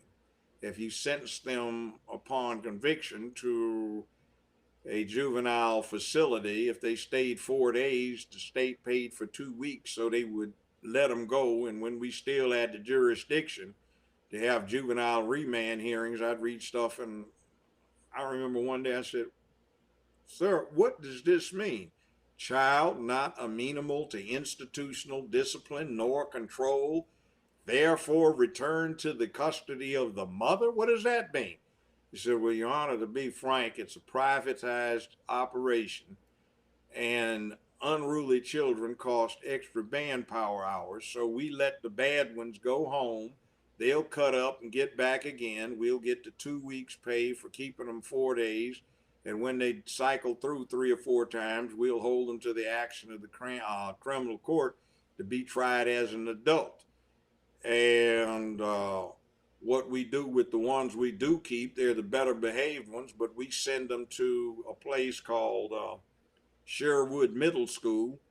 And that meant you had 17-year-olds who are supposed to be in the 7th grade who have a little 5'4" teacher, and she's supposed to be acting as a prison guard to somebody who's 6'4" in 17. It was chaos. They had one little problem I had to intervene in. They had 5 little 12-year-old 6th grade girls that were pregnant, one by a 15-year-old, 2 of them by 2 different 16-year-olds, and one 17-year-old had impregnated 2 of these little 12-year-old girls, and they were all in the 6th grade. Whoa. So see, that kind of poison goes on. I went to jail for 5 days because I just went off on this motherfucker's ass. They call him Dirty Harry. He's a failed lawyer. He ain't worth shit. That's all he's done since he got out of law school. I kicked his ass a bunch. And what happened is I had a 55-year-old man, a woman rather, not a man, and some psychopath who had stalked her from 30-some years before found out she was still in Memphis. So he came down and they swore out a warrant against her, rubber stamped it, no affidavit of complaint, no supporting documentation. And she had a new job that was going to be paying her $150K a year. And they found this warrant out on from juvenile court. And she only had one child, a son who just happened to be the roommate of one of my sons when he was going to Ole Miss. So I said, I'll help out. So we were trying to keep anybody from finding it out because she'd been married the whole time, you know. And he was accusing her of being the mother of his daughter. No date of birth for the daughter, no name for the daughter. She'd already been prepared to give an affidavit to swear that she had only a son, never had a daughter. He had never paid child support for anybody. The court didn't have jurisdiction. I'd ruled on that many a times of exercising appellate jurisdiction, and this bastard tells me Harold Horn is his name. They called him Dirty Harry with his sorry ass. And this motherfucker tells me he got a tee time for a golf game. He don't have time to deal with it. So that's how, okay. And I wound up getting this mess dismissed. Uh-huh. You know, but it was a damn shame. But you had to go through all that and just for standing up. Standing up. Yeah. And then see the other thing, the 2 lawyers that represented me, I'd known them since they were kids. I thought they were going to be doing some good work. They didn't even raise any issues. The Supreme Court in this decision said, although the judge raised this issue personally below, for some reason, his lawyers on appeal did not brief the issue, etc. Although this is apparent from the record, his lawyers did not pursue this on appeal. Therefore, we have no option but to allow the whatever to remain. I said, man, why'd you do that to me? Well, Judge, you know, we're not like you. We have to worry about our careers. Oh, you punk ass motherfuckers. Oh, wow. More of that. Right here, I live in an upscale neighborhood. The cheapest house up in here is about $1.5 million, right? So some certain people on the Germantown Board of Aldermen got basically a legal $18,000 bribe apiece to their campaign funds by a developer who got them to give him a zoning variance on some agricultural land that's just been nicely kept grass field for a long time, so he could build a 4,200 unit development of moderate to low income and Section 8 housing, which we don't want near us. Mm-hmm. Crime situation. So he got another variance with no environmental impact, displaced a whole huge 500 herd of deer from the place to build what was supposed to be a middle school. All right. We wanted to challenge it, so we were trying to find a lawyer, and we kind of got together informally. So we authorized a tentative cap on attorney fees of $1.5 million. So, Judge, you think maybe we can find a black lawyer since it's kind of hard to find a lawyer that'll take this? Yeah, let's try. All these Negroes, we didn't tell them what the fee was, but you got $1.5 million fee and your broke ass trying to hustle and maybe got a chance to get a rep. And you said, well, we can't really take them on, because it may jeopardize our career. Oh, you punk. What's the matter with you? That's some punk shit. Yeah, I mean, this just got endemic. What in the devil is the matter? And then you look at these bootlicking house Negroes that they put up as our leadership. Man, damn. You know what they remind me of? And one reason I despise and detest Barack Obama is when I got to UCLA, there were 62,000 full-time students. We had 145 full-time black students out of the 62,000. There was 72 full-time black undergrads. There was 73 full-time black grad students. We decided we were going to get some in, and we weren't peaceful. There were some professors that got broken arms and legs, fractured jaws, Y'all raised busted hell. out teeth, and they took sabbaticals, but we got them to agree to let in a block of 250 black folk in addition to the regular admittees. That was in 66, 67. Well, okay, it worked out. Everybody was doing it. One of my classmates was Big Lou, known as Kareem Abdul Jabar, the GOAT for the NBA. Big Lou maintained a B plus in engineering, and they didn't have computers then that you could carry around, so he always had his big slide rule clipped to his belt. Now, with all of his lucrative basketball future ahead, anytime, hey man, we got to make a move. Let's go. He's right there. And I contrast that with LeBron talking about how scared we are. Oh, that pissed me off. And then say, let's get back to Barack and the boys. That second group of 250, we didn't pay enough attention. So it came down to this, man, we got to make a move on. Well, brothers, it's not that I don't appreciate what you've done for me. I wouldn't have been able to get in here without you. But you'll have to go on without me because I can't afford to jeopardize my career, but I'll be there with you in spirit. Drag that motherfucker. So I remember this one clown we drug, and he had on some gray pants. He got so scared he pissed on himself. This dark stain all down his left leg and a puddle of his own piss around his left shoe. So the brothers saw that and just let him go. He collapsed in a puddle of his own pee. And he got up and took off on a dead run. And for years after, he used to brag about BSU stuff. I said, God damn, punk. And that's that Barack Obama bragging about community service from what the ass was doing, was trying to get black folk who had gotten a homestead title to property they renovated in a very rundown, decrepit, decayed part of Chicago, turned over to this white developer that his law firm represented. The same law firm that represented his daddy / stepdaddy, okay? Now, back to this issue. Ron Karenga with the US organization. You familiar Yes. with him? Yeah, He's a the Kwanzaa. he's a traitorous bastard. He was a Yes, snitch. Karenga. He worked with the SIS and started at damn Kwanzaa in 1966 at Leimert Park on Crenshaw, not the residential area, but that park right Yeah, the where the park, right? They have a gate around now on Vernon and Crenshaw, right there in the yeah Burt. Yeah. yeah.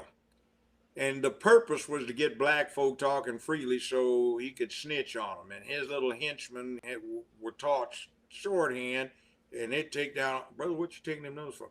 The Mylana needs to know.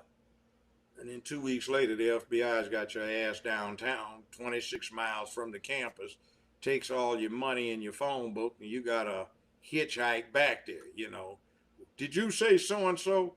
Don't I have free speech, motherfucker? What's the problem?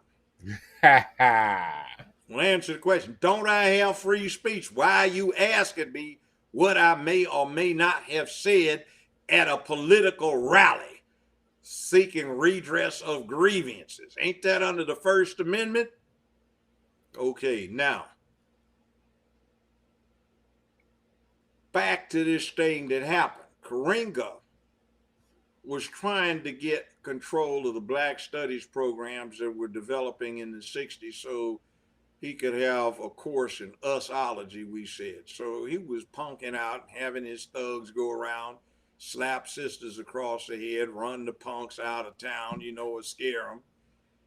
And it culminated when some people I had recruited to UCLA, Bunchy Carter, he was chairman of the party in Bunchy LA. Carter, yeah. So you him. recruited Bunchy Carter, the legendary Bunchy Carter. Yeah, I recruited him personally, along with Cliff. Whoa. And John Hudgens, we recruited him. Elaine Brown, she was a secretary there, so it was easy to recruit her. Nathaniel Clark, Geronimo Pratt, known as G, okay? So we had this series of meetings, and Karenga's folk were trying to intimidate people. So on the day in question, it was high noon at this cafeteria in Campbell Hall that was a building that was supposed to be torn down, but it's still standing because we demanded it and got it for a minority studies program with the Hispanics, the Asians, and the Native Americans. So we put that in place. And on this particular day, we had left the meeting. Elaine Brown and I were walking up the staircase. We heard some gunfire. And we came back down, but it really didn't come from down there. We thought it came from upstairs, and we found out later that somebody had kicked in my office door on the third floor, and I'd put my high back padded chair looking out the window because I wanted to watch the micro mini dress wearing foxes walk by, and somebody had put 4 bullet holes in the back of the chair. Whoa. Going out the window, and when we came down, 4 of these us folk were running down the hallway. And John, we didn't see him because the door was blocking a view, and he fired 6 shots at these guys running down the hallway, and they hit one of them in the back. So when I ran in the room, John was falling back, blood gurgling out his mouth, and eyes rolled up in his head, and Bunchy Carter was laying face down, propped up on one elbow, moaning, and blood was coming out of his mouth. They'd shot him point blank in the chest twice, and John twice in the back. So, by the way, one of these punk asses that claimed to BSU, what this cretin coward did is he went around to all of the places where we had stashed pistols, and he put them in a box and brought them back, put them right in the middle of the main concourse stairwell where the police could find them. Wow. So he was another punk going around bragging about he was with the BSU. For everybody listening to what Judge Joe Brown is talking about right now, we're talking about one of the last major moments that what I always say, it was the bookend to the 60s. The end, the major fight or shootout on the campus of UCLA between the US organization and the Black Panthers. For those who aren't familiar with Bunchy Carter, look him up because he's someone who was going to be really up there what we needed. But we all know what happened. They took our people out. So Judge Joe Brown was right there. So he's giving us inside information and a backstory to something that was major in the history of Black America. Go right ahead, Judge. Well, see, Bunchy was doing time, and he was illiterate when he went in. He had been chairman of the Slawsons, which was a street gang. They weren't cool, but he progressed through being an idiot to manhood, and had taught himself literacy and had started writing poems. So he became aware of the program. We interviewed him, and he quickly got out of jail, and we admitted him. John Hudgens came in from back east. His daddy worked as a janitor for a white fraternity at Yale, and there's an interesting backstory. When they took his body back there to be buried, his Uncle Tom Daddy did not want any of the Black Panthers to have anything to do with the funeral, so he asked some white boys at the frat he cleaned up to be pallbearers for John, so it was a sorry spectacle. Sometimes there's a breakdown. But anyway, Geronimo Pratt had done 4 tours in the NOM. He was a sergeant. We recruited him. So,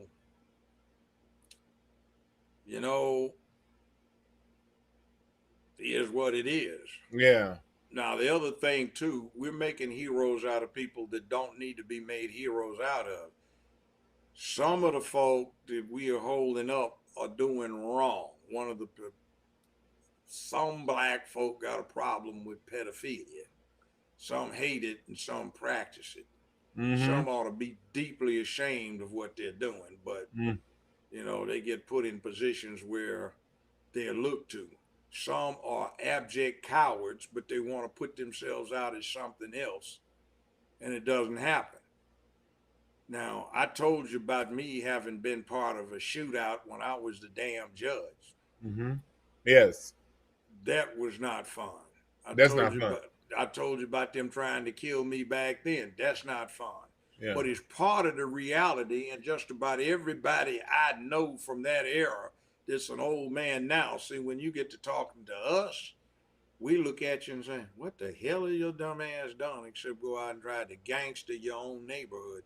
You ain't being Robin Hood where you're selling poison to your neighbors, raping your neighbors, robbing your neighbors, burglarizing your neighbors. You ain't being Robin Hood, robbing from the rich, giving for the poor. You're ripping off the poor and making where they live a hellhole, and you're getting chomped out because they want you to do that. Because you keep where you live in a state of chaos, it makes it politically impotent.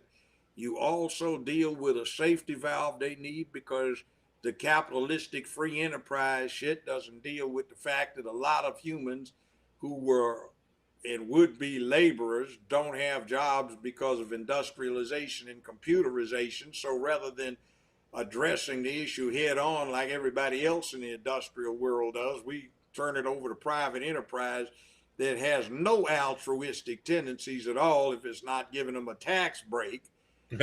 And to get rid of the surplus labor, we treat it like it's a commodity. So what do you do when you got a surplus in a commodity? Cut back production, subsidize the producer, store the surplus. We use the jail cell instead of a grain silo. The subsidy is the assistance check. The cutting back of production is when you think you're getting hip hop and cool and all this other nonsense, and you don't know how to deal with academic stuff. You don't have any viable trade skills. You carry yourself wrong. You ideate wrong. You sissy up instead of man up. You drug out, bang out, drop out. You get knocked up too early, too often. You think about everything in terms of hustling and dysfunction. You get your ass a case after you've been causing chaos, and then they get to lock your ass up, and then you never will work, and they make $1 trillion. They have $1 trillion high growth industry, not on using your labor. See, they don't want you to use your labor. They're not trying to use you for slavery purposes. They're trying to stop your labor because there aren't enough jobs to go around. So they make much money feeding you, dealing with communication, security, transportation, clothing you, sheltering you, and securing your ass. See, that's the game. So you getting something. Yeah, man, no, they want you to do that, fool. You don't get it. You right So about that. I have one last question because I said I want to keep you here all night. You this is coming from me and a few people from my generation. We've seen a lot of people from your generation and higher go and just forget about us. You haven't forgot about us. well, You have a stayed lot there of with us us. haven't forgotten you. See, let me make sure you understand that we have not forgotten you. But the mainstream media, as ubiquitous as it is now, wants you to think that. That is a Okay. lie. Because what they have you thinking is not what we think. See, Yeah. they keep telling you old folks support Biden and all that. No, we don't. We hate that motherfucker because we saw him when he was young like us talking that shit. And if there's somebody whose ass you want to whip, it's a young white boy telling you you a punk and he gonna kick your ass. No, motherfucker, you want a piece of this? Come get some. See, we know that because we saw him. So the press tells you that's what we think. We don't. See, we don't like these half-stepping folks. See, if King hadn't been killed, he would have been a footnote because he was irrelevant in 1968. I was privy to all of the memoranda that they had collected from the FBI, and it had nothing to do with him being a black leader that got him killed. They were worried about him galvanizing the anti-war movement. So you just had the Tet Offensive. Walter Cronkite had come back talking about it was a fraud. We were getting our ass whipped and needed to get out. Yeah. And all of this stuff was going on. Bobby Kennedy got assassinated that year.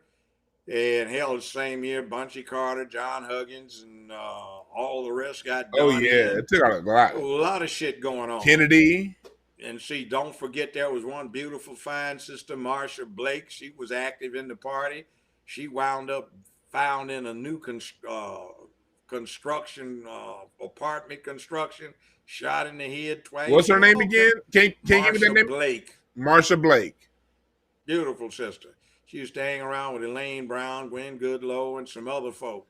But she got shot twice in the head. Nobody said crap about that. Nathaniel Clark dead. Uh, buying some bullshit. But see, it is what it is, and it's dangerous when you start trying to do that. But you see, we didn't beg and we weren't interested in King because that stuff with down on their knees, See, my father and the folk he hung around with, they'd done World War One, World War Two in Korea, and they said somebody raise a hand to me, he's coming back without an arm. I ain't going through that shit of getting down on my knees while some redneck peckerwood beats me across the head until another one feels guilty about it. Damn that shit. That's And see, right. we had King and Bayard Rustin and everything doing that. And the other thing, see, is I would say, Dad, what do you guys mean when you say that? So we'll son, when you get old enough, we'll tell you what we mean.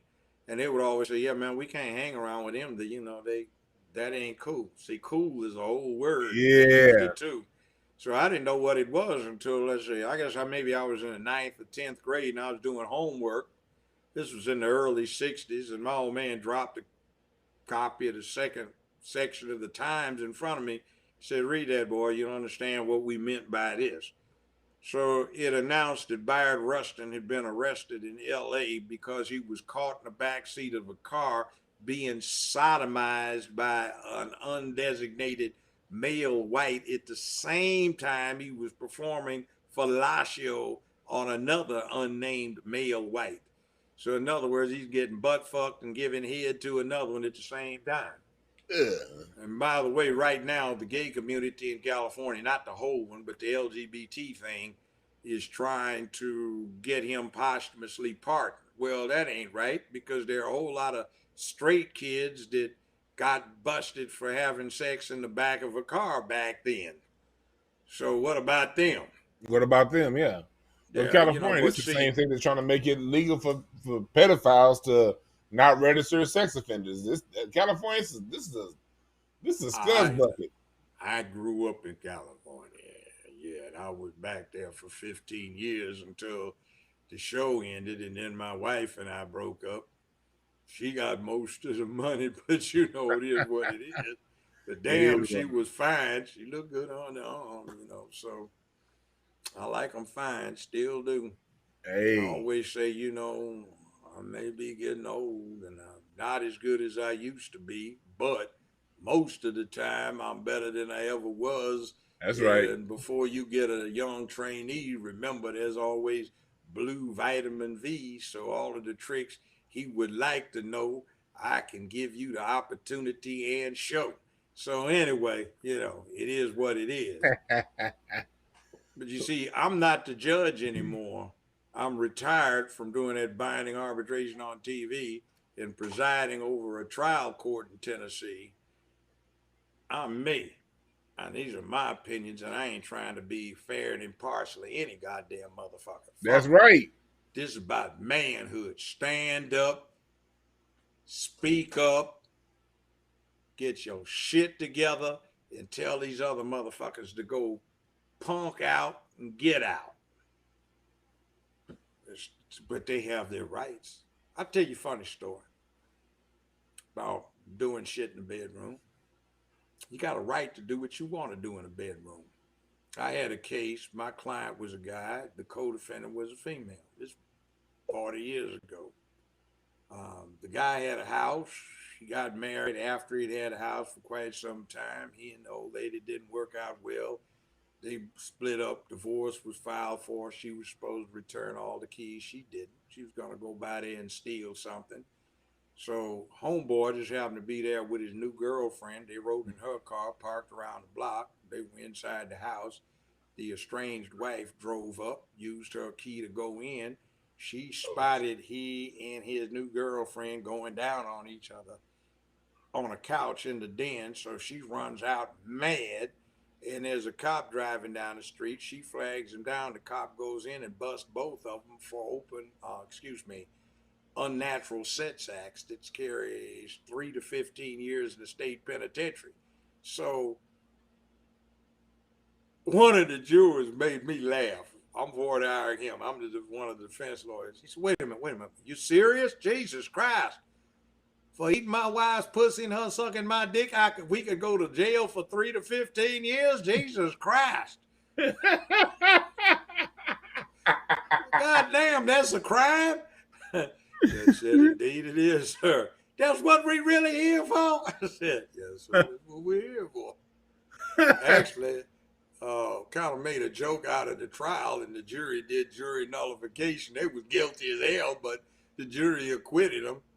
And then a few months later, the state changed the law. But you see, you don't have any business telling adults what they do in the bedroom as long as they ain't killing somebody. But when they try to get out of the bedroom and kick in your living room door and get in there and try to pervert your kids and upset your grandkids and start acting strange, hey, I live in Memphis right now. It's the largest predominantly black city in the country. Only 19.1% of the registered voters are white in the city, and only 28.2% of the registered voters are white in the county, but they run every damn thing.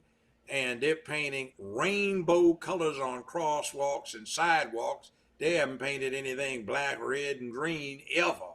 Ever. And we got 7 out of 12 folk on the city council are registered Democrats. Most of them are black. And every goddamn time it comes up to replace the corrupted voting machines, at least 3 Negroes vote against it. And the other thing is the feds put the money up in 2008 to replace every one of them and said there hasn't been a legitimate election in 20 years. And the Negroes keep going along loud acting like something, is legit about this shit. There's even an instruction booklet online explaining how to do the hack. You just need the encryption code, which I have, and it's been out there. And they have this thing around here where candidates are not in the system, just their candidate numbers. So if you put the formula in, what you do is you use it to type out text to a third party. Doesn't make any difference who.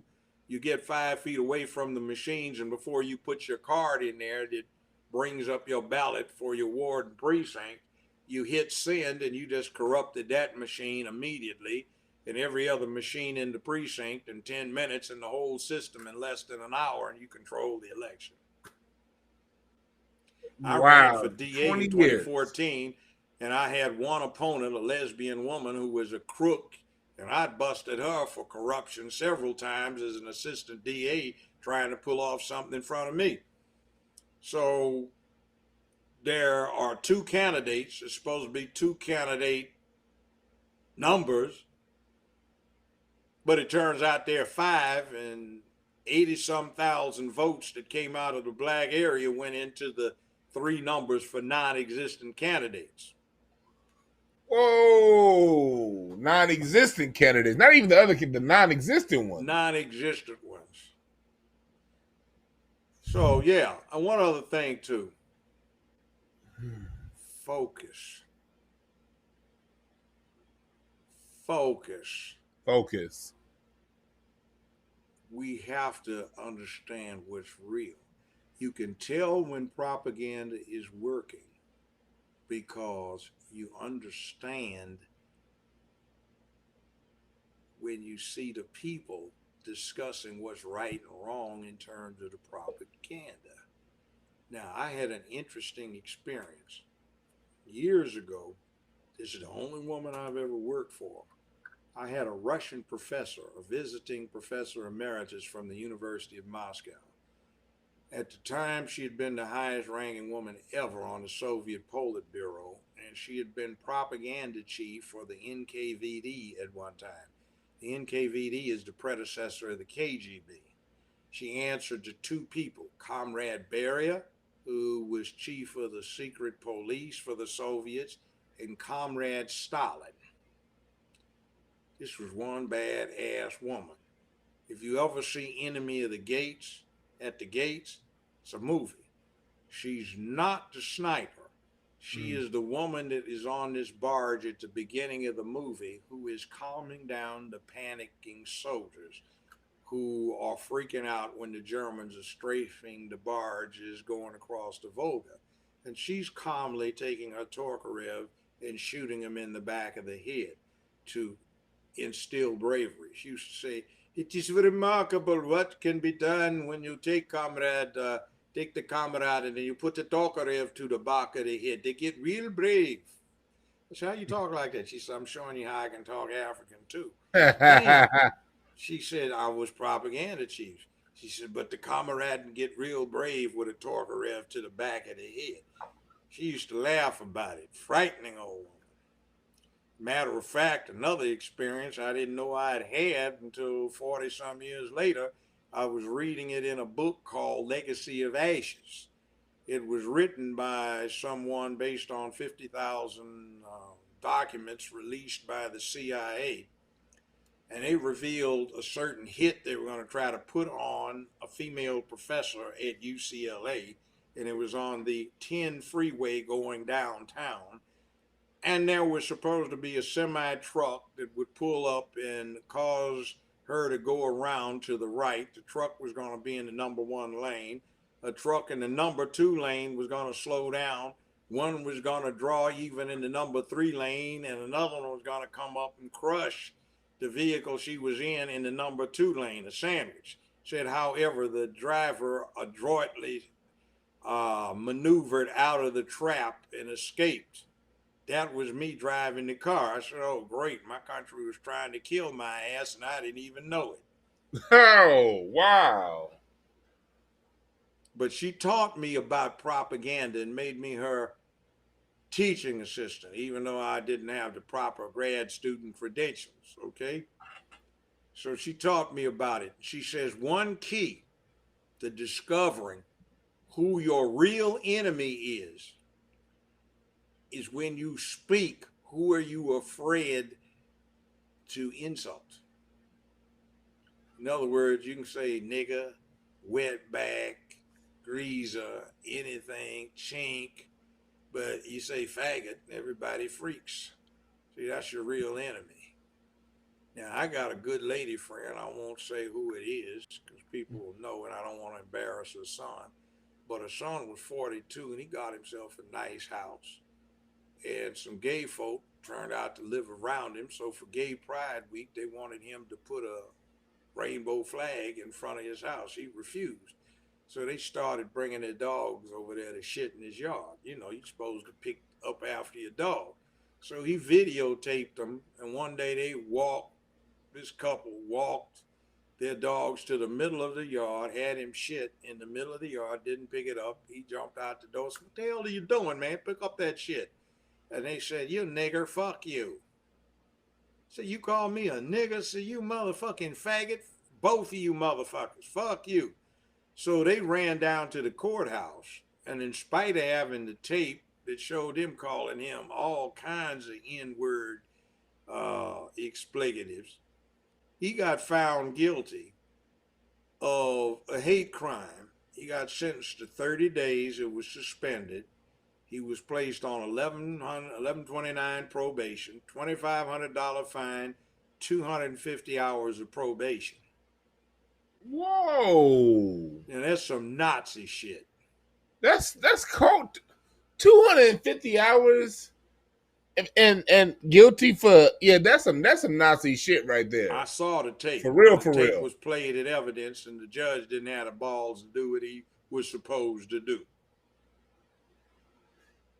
That's where we are right now in 2020. Yeah, that's some shit. And by the way, the Demogatic Party, Demo Butt Crack Party, is trying to get you to put in Come Queen Harris and Biden, who had rumors all through the 70s of bend over Biden, they called him.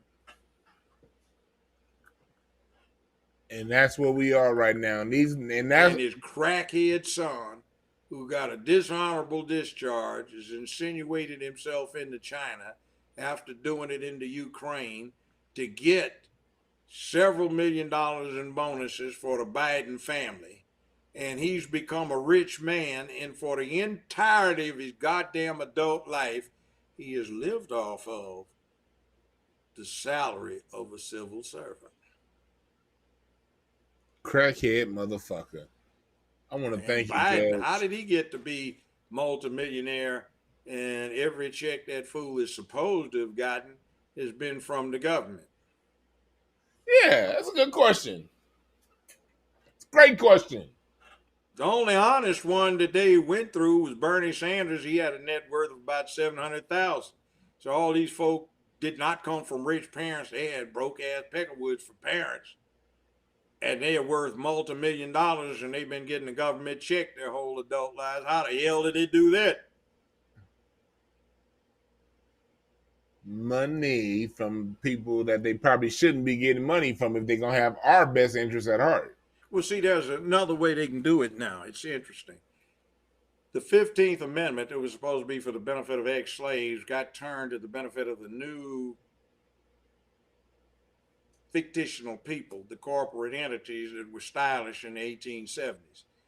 So fairly recently, the U.S. Supreme Court reiterated that principle and said you cannot discriminate against a corporation because it is a person, even if fictional. Yes. So they have to have a full right. So now what happens is, see, these parties can give back as fees to these corporations, which give big money.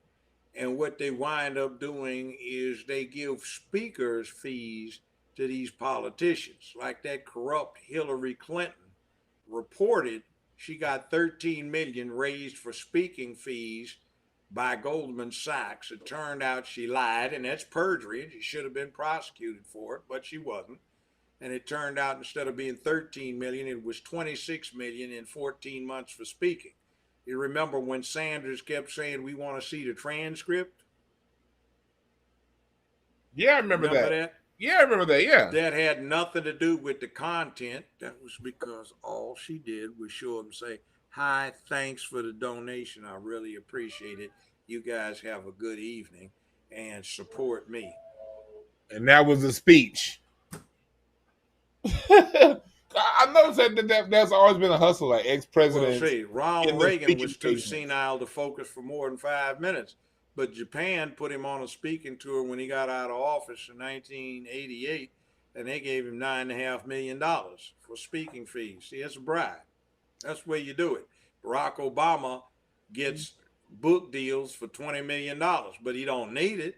And by the way, read his latest book. He devotes some time to discussing how he contemplated being a homosexual. Oh, if he's talking about contemplating, that means he probably is. Bathhouse Berry. And see, he was on Law Review, but I'm not that impressed because most Law Review members are 22, 23 years old. He was 30. And he got suspended. The information I have that allegedly the reason for his suspension from Law Review was because he couldn't keep his hands off of white boys' booties. That wouldn't surprise me People at all. I know that went as an undergrad with him say he wouldn't have anything to do with black folk, always bad mouthers. And see, he's supposed to be one of us, but that high school he went to in Hawaii, I almost sent my oldest son to that one, but he didn't deserve it. And when I contemplated that, the yearly tuition 20 years ago was $95,000 a year, not including room and board. Yeah, I've talked to two white folk who worked around the studio who went to school with him. They say the tuition, not including room and board, where they were proud to have been classmates with Barry, future president, with $45,000 a year. And if I'm not mistaken, it's 160-some thousand a year now. Whoa. See, by the way, when Lolo adopted Barry, Indonesia was listed by the State Department as a communist country.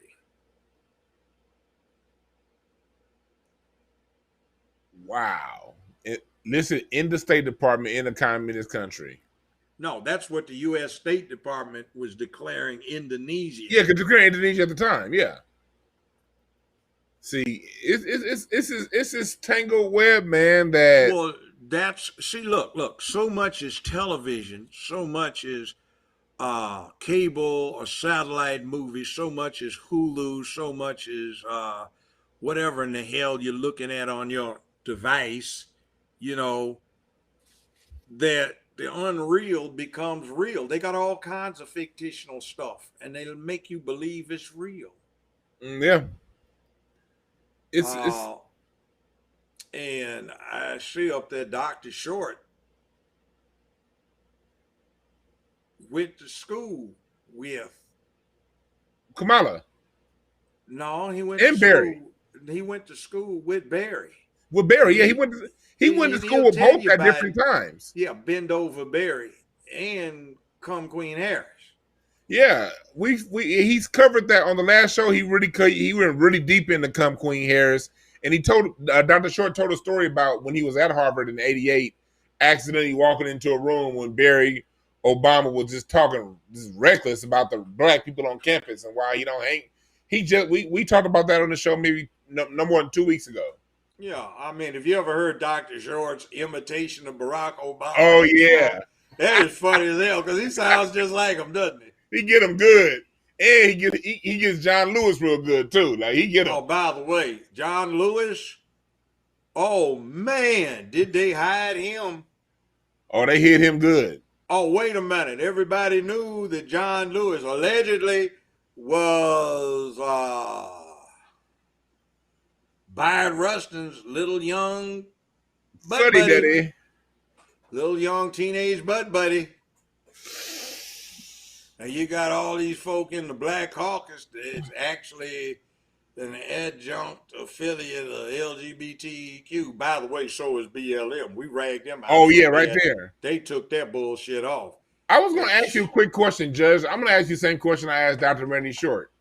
Do straight men exist in the political realm? Do straight men follow? Yeah, there are some. But you see, the problem is everybody, for some damn reason, believes those lying bastards, those dogs on CNN at all. And anybody that's straight, they badmouth. Okay. See, I know Isaiah Washington, for example. He's a good, straight-up guy. He was in the military for a long time. So he wasn't one of these pussies that always wanted to be in this shit, right? And they badmouth him because he wouldn't go along with that gay shit. See, He See? said, I'm an actor. There's some things I do, but I don't deal with that shit for real. And he said, I stopped doing that as an actor. So he's got a new series out that they're trying to suppress. Have you ever heard of The Lone Ranger and Tonto? Yeah, that's the Lone Ranger and Tonto, who was really Bass Reeves, Bass right? Reeves, because he had three Tontos who were Indian guides he had to take with him, not always three at a time, usually one at a time, because he was operating in Indian territory.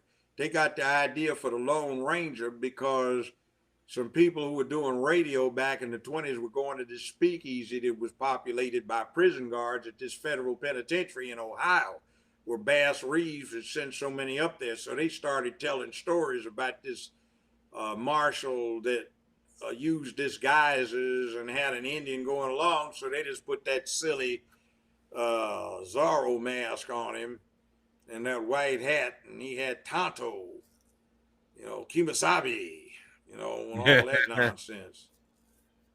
Yeah. So it is what it is. And by the way, it's a good sister running to take John Lewis's position. She's got a lot of sense. She has done some time. Trump did pardon her, but she's one of the few people that I listen to when they're talking about prison reform because I'm the expert in it. I got it to work. Nobody else is doing that. And that's Angela Stanton King. Yes, out in Atlanta. Yeah, kick that whole cabal with those sweet meat bend over Lewis folk. Sweet meat bend over Lewis, folks. I appreciate you, Judge. I really do for doing this. I hope that we can do this again, man. Yeah, and by the way, let me say this. They won't give me a blue check, and every now and then some jackass comes in there. This can't be the real Judge Brown talking like this. Yeah, it is, motherfucker. It's me. Yeah, they don't give a check on Twitter, y'all. I've been on there long enough so they were giving them when I first applied. They wouldn't believe it was me, but it is me. So this is from 4 years ago. They stopped giving blue checks February a year or so ago, but this is before they did when they were giving out blue checks. But it's me. What you see is what the fuck you get. Judge Joe Brown. What you see is what you get. At Judge Joe Brown TV. At Judge Joe Brown TV. That's me. That's Judge. Yeah, I talk shit, but I've got. And we love it. They loving you in the chat room now. We have over 200 people in the chat room right now. They loving you. They love everything you're saying, and you giving us the information. Well, that's what we old folk are for, man, is to spread this out before it gets forgotten and what we know is no longer known and the lie becomes the truth. I have one last question for you. Who are your inspirations to have you still fighting? Who are some people you want to point us to as your inspirations to make you the man that you are today? Who are some people we need to research? Well, you can't. One of them, he's my father. Oh, yeah, can't do that. His hero in World War II. And another one was my maternal grandfather. He was a doctor. He and Alex Haley practiced medicine. Alex Haley's grandfather practiced medicine in Jackson, Tennessee for 50 years. And he and a great uncle murdered two deputy sheriffs who had something to do with lynching one of their brothers. So I always thought that was him. That's dope. I like Geronimo, the Native American. I thought Osceola was impressive. I always admired Malcolm X and W.E.B. Du Bois. That's it. You guys heard the final word from Judge Joe Brown. I want to thank you again. May I make one other thing too? Go ahead. Stage is yours. These brothers are not known. I thought about it when I saw Lovecraft Country, which is an interesting series. You ought to watch it. They have it pretty much covered as what it was in Chicago and traveling around the country in the 50s. Been there, seen that, done that, even One occasion, they shot at my father while I was in the back seat, and a bullet went across the car, went through the left passenger door and out the right one. And on two occasions, he had to get bullet holes patched in the car. There's one of them, but that's real. And the black folk fought back, and they had a special uh, episode on Emmett Till. Yeah. Also, one on what happened with that thing in Black Wall Street in 1929. And if you want to watch it, the black folk aren't passively suffering. They shooting back, shooting police too. So it's interesting. But I thought about that. And what we have to deal with is that those things about Emmett Till had a background. Everybody's seen the photos that were in Jet and Ebony magazine, but a backstory is that two alphas, one was attorney Russell Sugarman, then Judge Sugarman, he's dead now.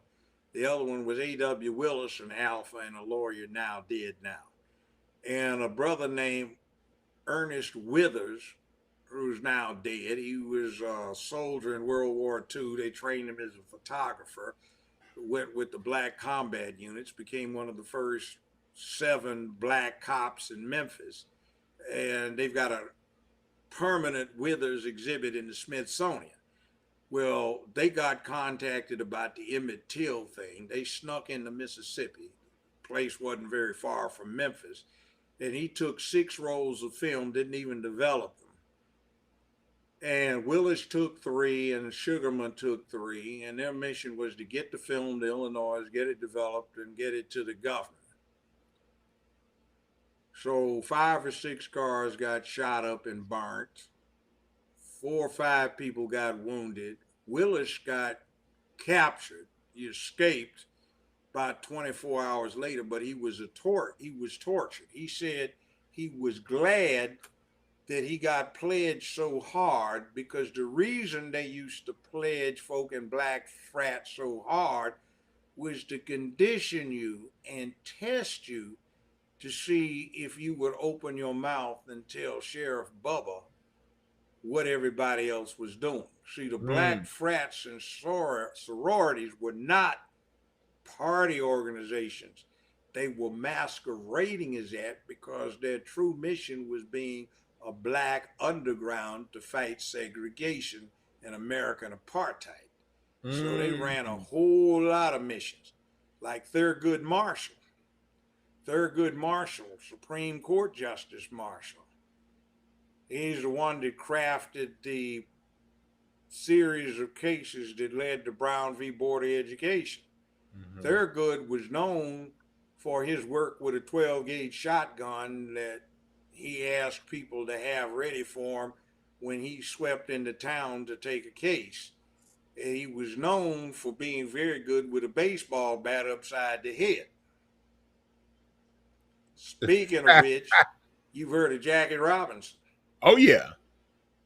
You know Pasadena, about California. Oh, yeah. Yeah, but you know about not moving to the back of the bus. See, he was officer of the day, a captain with the 761st Armored Regiment. Kareem Abdul Jabar wrote a book about it. He escorted a fellow officer's wife home in a taxi, took the bus back. They told him he had to go to the back. He said, fuck you.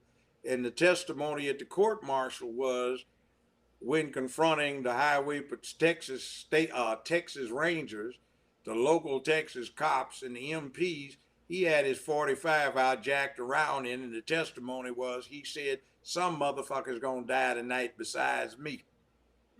Jackie Robinson. So he got acquitted, and he had waived an exemption because he had a bad ankle from playing football. So he said, what the hell am I going to do? They said, well, Captain, why don't you go down with the Negro League? He said, I don't know how to play baseball. And get this, he never played baseball in his life. He said, but Captain, everybody backs up 15, 20 feet when you were at bat for softball. You the fastest man in America. Can't nobody run from one base to the other because he held the American record for the 100-yard dash and the 220. He was an All-American in track and football at UCLA. He was a halfback. Yeah. In the same UCLA backfield was Don Barksdale, who was a wide receiver that ran the high hurdles in the 440 in track, All-American in both. He became the first brother to play basketball with the Minnesota Lakers before they moved to LA. Yep. Also in the backfield was Kenny Washington, who was the quarterback. They had to change the name for UCLA to tailback because of the white folks' reaction. He became the first brother to play in the NFL with the Cleveland and then LA Rams. Now get this. All three of them made the dean's list every year they were at UCLA, so they were smart. In 1949, the Rams, by now in LA, hired Deacon Dan Tyler and Tank Younger. I met Deacon Dan Tyler. That was one big ass brother. And I was dating his secretary, and Lord, that was, oh man, that woman was unbelievably fine. And I talked to Deacon Dan Tyler, and he was a tenured professor at Cal State LA. Ain't no dummy. And I said, sir, just how big are you? He said, well, when I played ball, I was 6'5" and weighed 255. You know, I was the defensive end and the halfback. But you should have seen Tank. He was 6'4". He was defensive tackle and the fullback, running at 275. I said, damn. Damn. And both of them are scholars. But you see what happens now. We associate a black athlete as being a big dummy. By the way, we got another Jackie Robinson. His name is Lewis Hamilton. You ever heard of him? No, go talk to me. I've heard the name, but I'm not familiar with the story. Lewis Hamilton is the first and only black man to ever race in Formula One. Oh, yes. His father's from Grenada, and I'm going to tell you briefly his story. Right now, they're calling him the GOAT, greatest of all time. In the 80-year history of the sport, he's the only black man that's ever been in it. He currently has more fastest laps, more pole positions, more what they call hat tricks. In other words, started on pole, led every lap, set the fastest lap, and finished first. He has more podium positions than any other driver, 6 times world champion, and at the end of the season, he will tie the previous record for 7 world championships. And the difference is there are about 160 fewer races that he had relative to the next highest man. In his very first season, he tied for world champion. He did not get it because the other guy had more pole positions. He has insisted that Mercedes-Benz deal with honoring black folks' struggle. So on the back, they have on everybody's team uniform, "We will rise." And everybody now wears a black uniform in solidarity with the problem black Americans are having. And Mercedes, it has an 80-year history of the famous Silver Arrows, paints their cars black now because he insisted. He's got a program to get black folk in there, and this motherfucker holds every goddamn record. And the women love him, and they want him to deal with a music career when he gets through. He's articulate, he don't take shit, he speaks up, and he will not back down. So this man, there is no one better than him when it comes to driving a car. Give us his name again. Lewis Hamilton. The Americans are not having the Formula One race due to COVID-19. Yes. He's won it every time for the last 8 years, and they won't even give him a mention in the American press. Wow. Oh, yeah. Now, get this. Yeah. Remember, Adolf Hitler and the Nazis sponsored Mercedes back in the 30s. So remember Adolf Hitler's problem with Jesse Owens?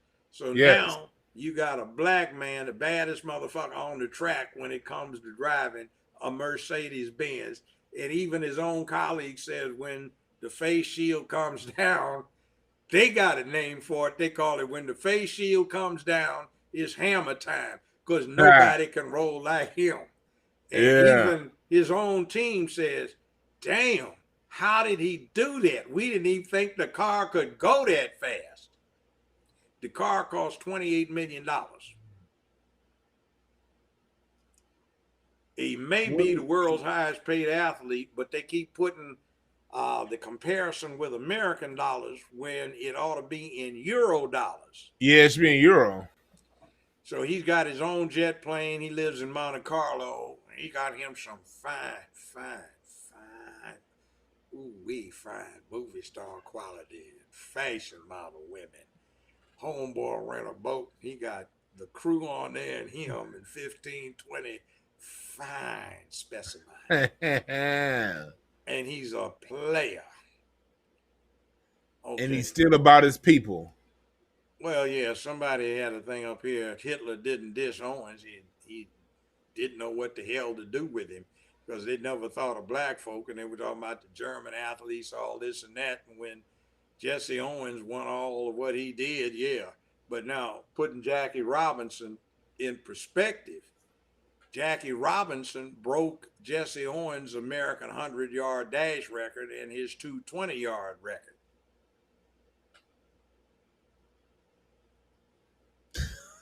There you have it.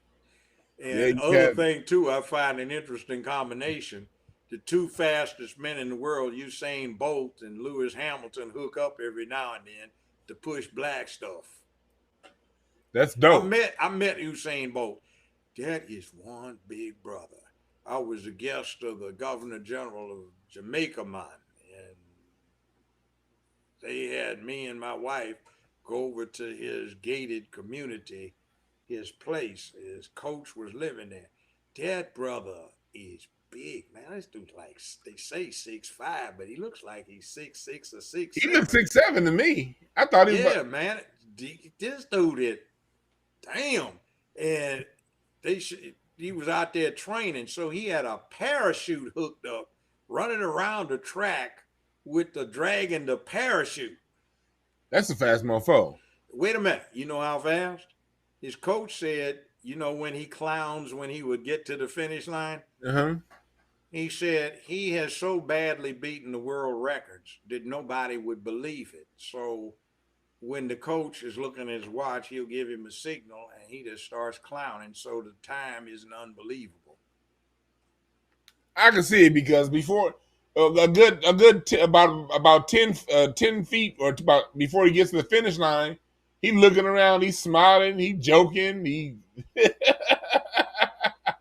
Yeah, well, see, that's the whole thing. The two brothers, Lewis Hamilton and Usain Bolt, get together and start pushing black independence, black rights, and all that other stuff. So it's good that the brothers have not forgot when so many of these clowns we have over here, they don't get it. Or they saying we scared. I see, we scared. And I say, you punk ass motherfuckers, get your shit together.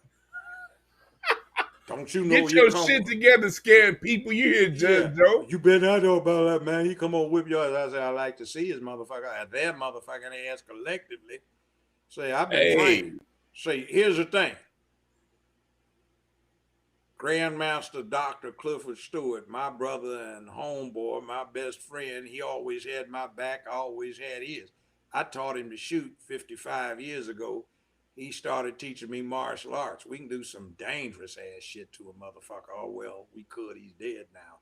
Passed on. But see, he started taking martial arts in 1960. Grew up in Compton. And my old man taught me to shoot when I was 6 years old. So what's that? I've been shooting for 67, 68 years. So you do it something that long, you get okay. And when I was in school, about 7 or 8 of us set up a factory and made ammunition. We'd go burn up 1,000 rounds every week, 50, 52 weeks out the year for multiple years. And then when I got that show, money was no fucking object. I was burning 1,000 rounds a week. Week in, week out.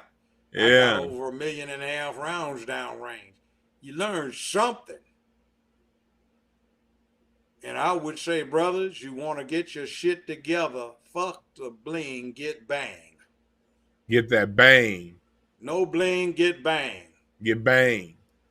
I'm glad to see that. A warrior is supposed to be able to deal with weapons, and you don't take the spear from a warrior because some damn slave will cut himself on the sharp edge. California's gone crazy. Crazy.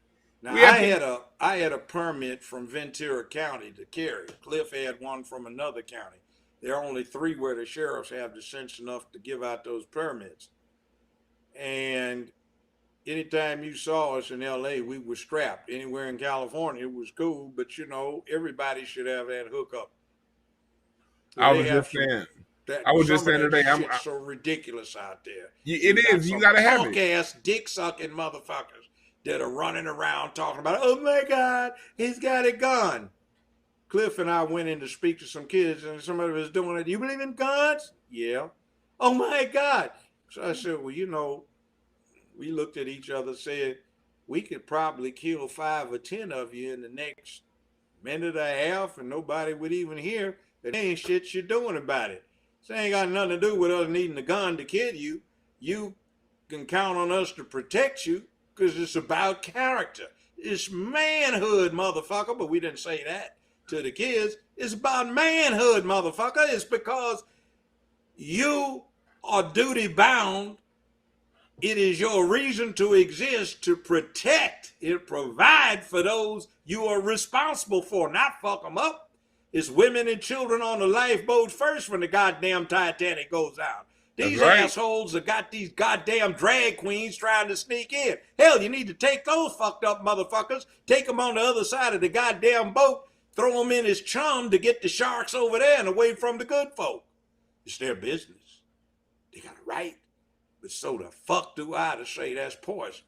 Now, you could do all that shit all you want in your bedroom, but when it comes time to protect the people, it's manhood, motherfucker, no matter what you do in your bedroom. You right about that? Let me give you a test I always give people. It's quick. You can do it yourself. Look, man, I'm going to ask you a question. Look, man, this is hypothetically, you come at them like this. Let's suppose this a few thousand years ago, man, and you back in the homeland, and you went off hunting, man. You got an antelope or a small deer across your shoulder. You're going to feed your people, man. And you come back, you turn around the corner of a forest trail, man, and you see an enemy war party about to fall on your people and slaughter. There ain't nobody looking at you. Do you run away, or do you give the alarm to save your people, even if it means your death?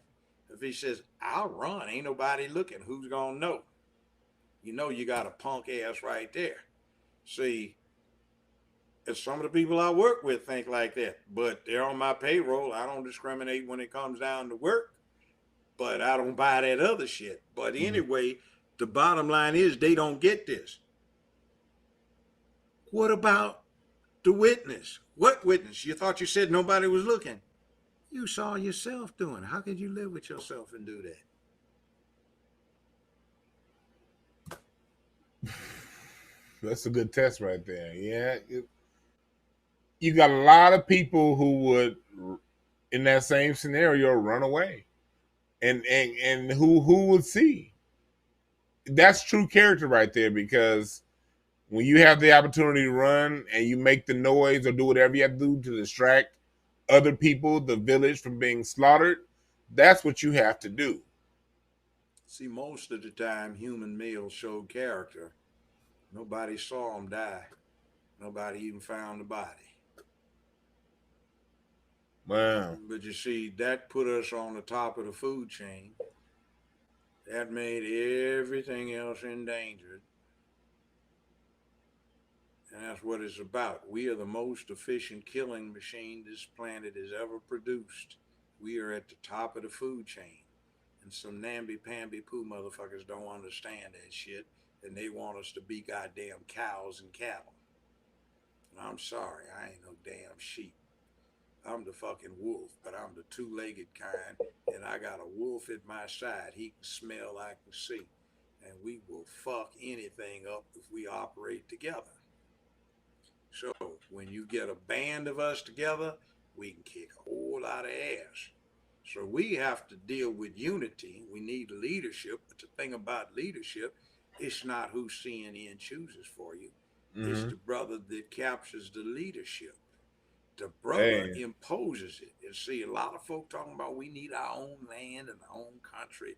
Aside from the unreality of that, since the Ice Age, all over the planet, including Africa, people have been trying to deal with intercourse and commerce and trade and interaction.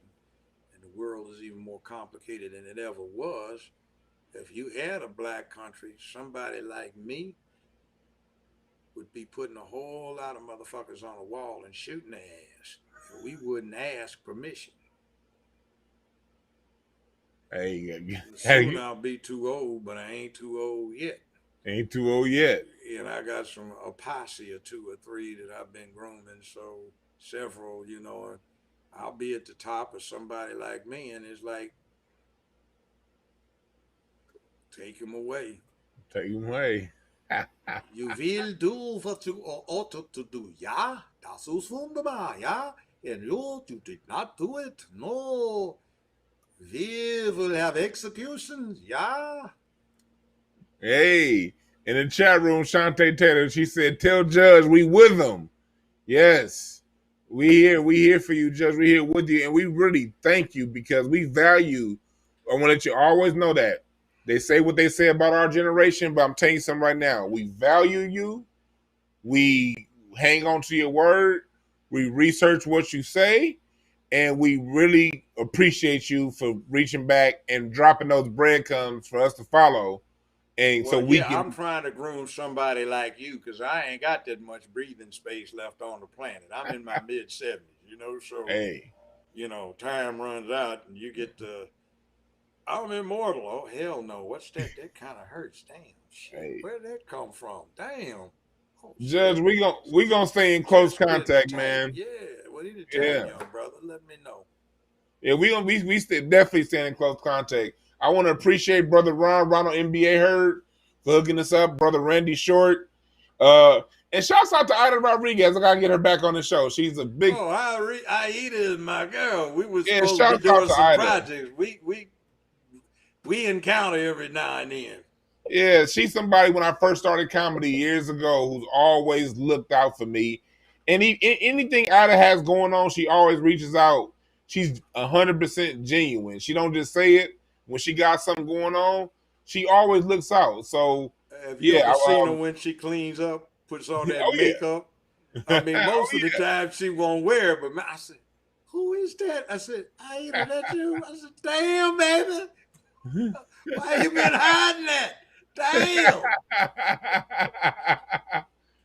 Yes, I appreciate you, Judge, and we will stay in close contact. And remember this, people. Remember what I say after every broadcast.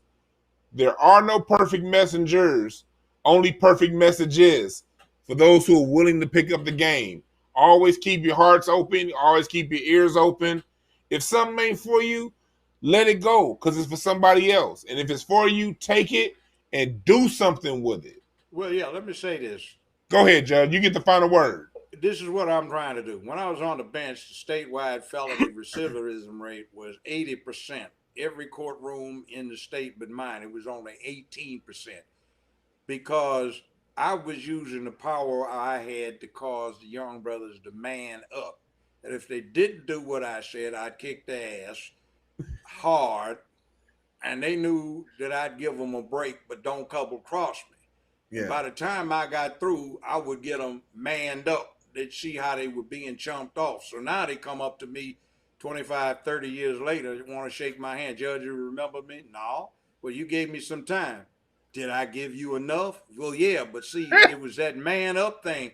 Now I'm a grandfather, all my kids are doing well, I got a good job. Damn, I didn't realize what a fool I was being until you showed me.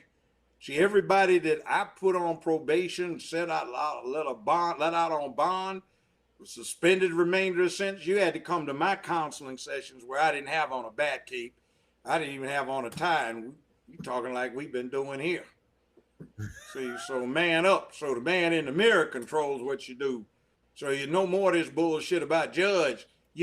I'm 21, man. I'm gonna be dead before I'm 24. I ain't got no daylight at the end of my tunnel. Well, look, you dumb motherfucker, that's your problem. Man up and you won't worry about it. Because you will see you got duty to deal with honorably and responsibly. It is your job to take the people you are responsible through that goddamn tunnel to the daylight, kill off all them fire-breathing Gila monsters that are setting fire to the tunnel.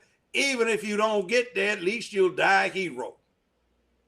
And you'll be all right. At least you can sleep at night. Real talk. It means you have to live your life with purposes bigger than yours if you want to be a hero. Thank you again, Judge Joe Brown. We will be back. Tomorrow I have Dr. Carmen Johnson. Tuesday, Dr. Randy Short's going to be back on. And Thursday, we're going to have a brother from South Africa giving us some international politics, talking about what's going on around the world. Because here at Hotepish, we bring the information. Black people ain't stupid. We just misinformed. So here at this show, we bring the information because when black people have proper information, we always win. Thank you again, Judge Joe Brown. I appreciate you for doing this again. I'll talk to you soon. 2 thumbs up.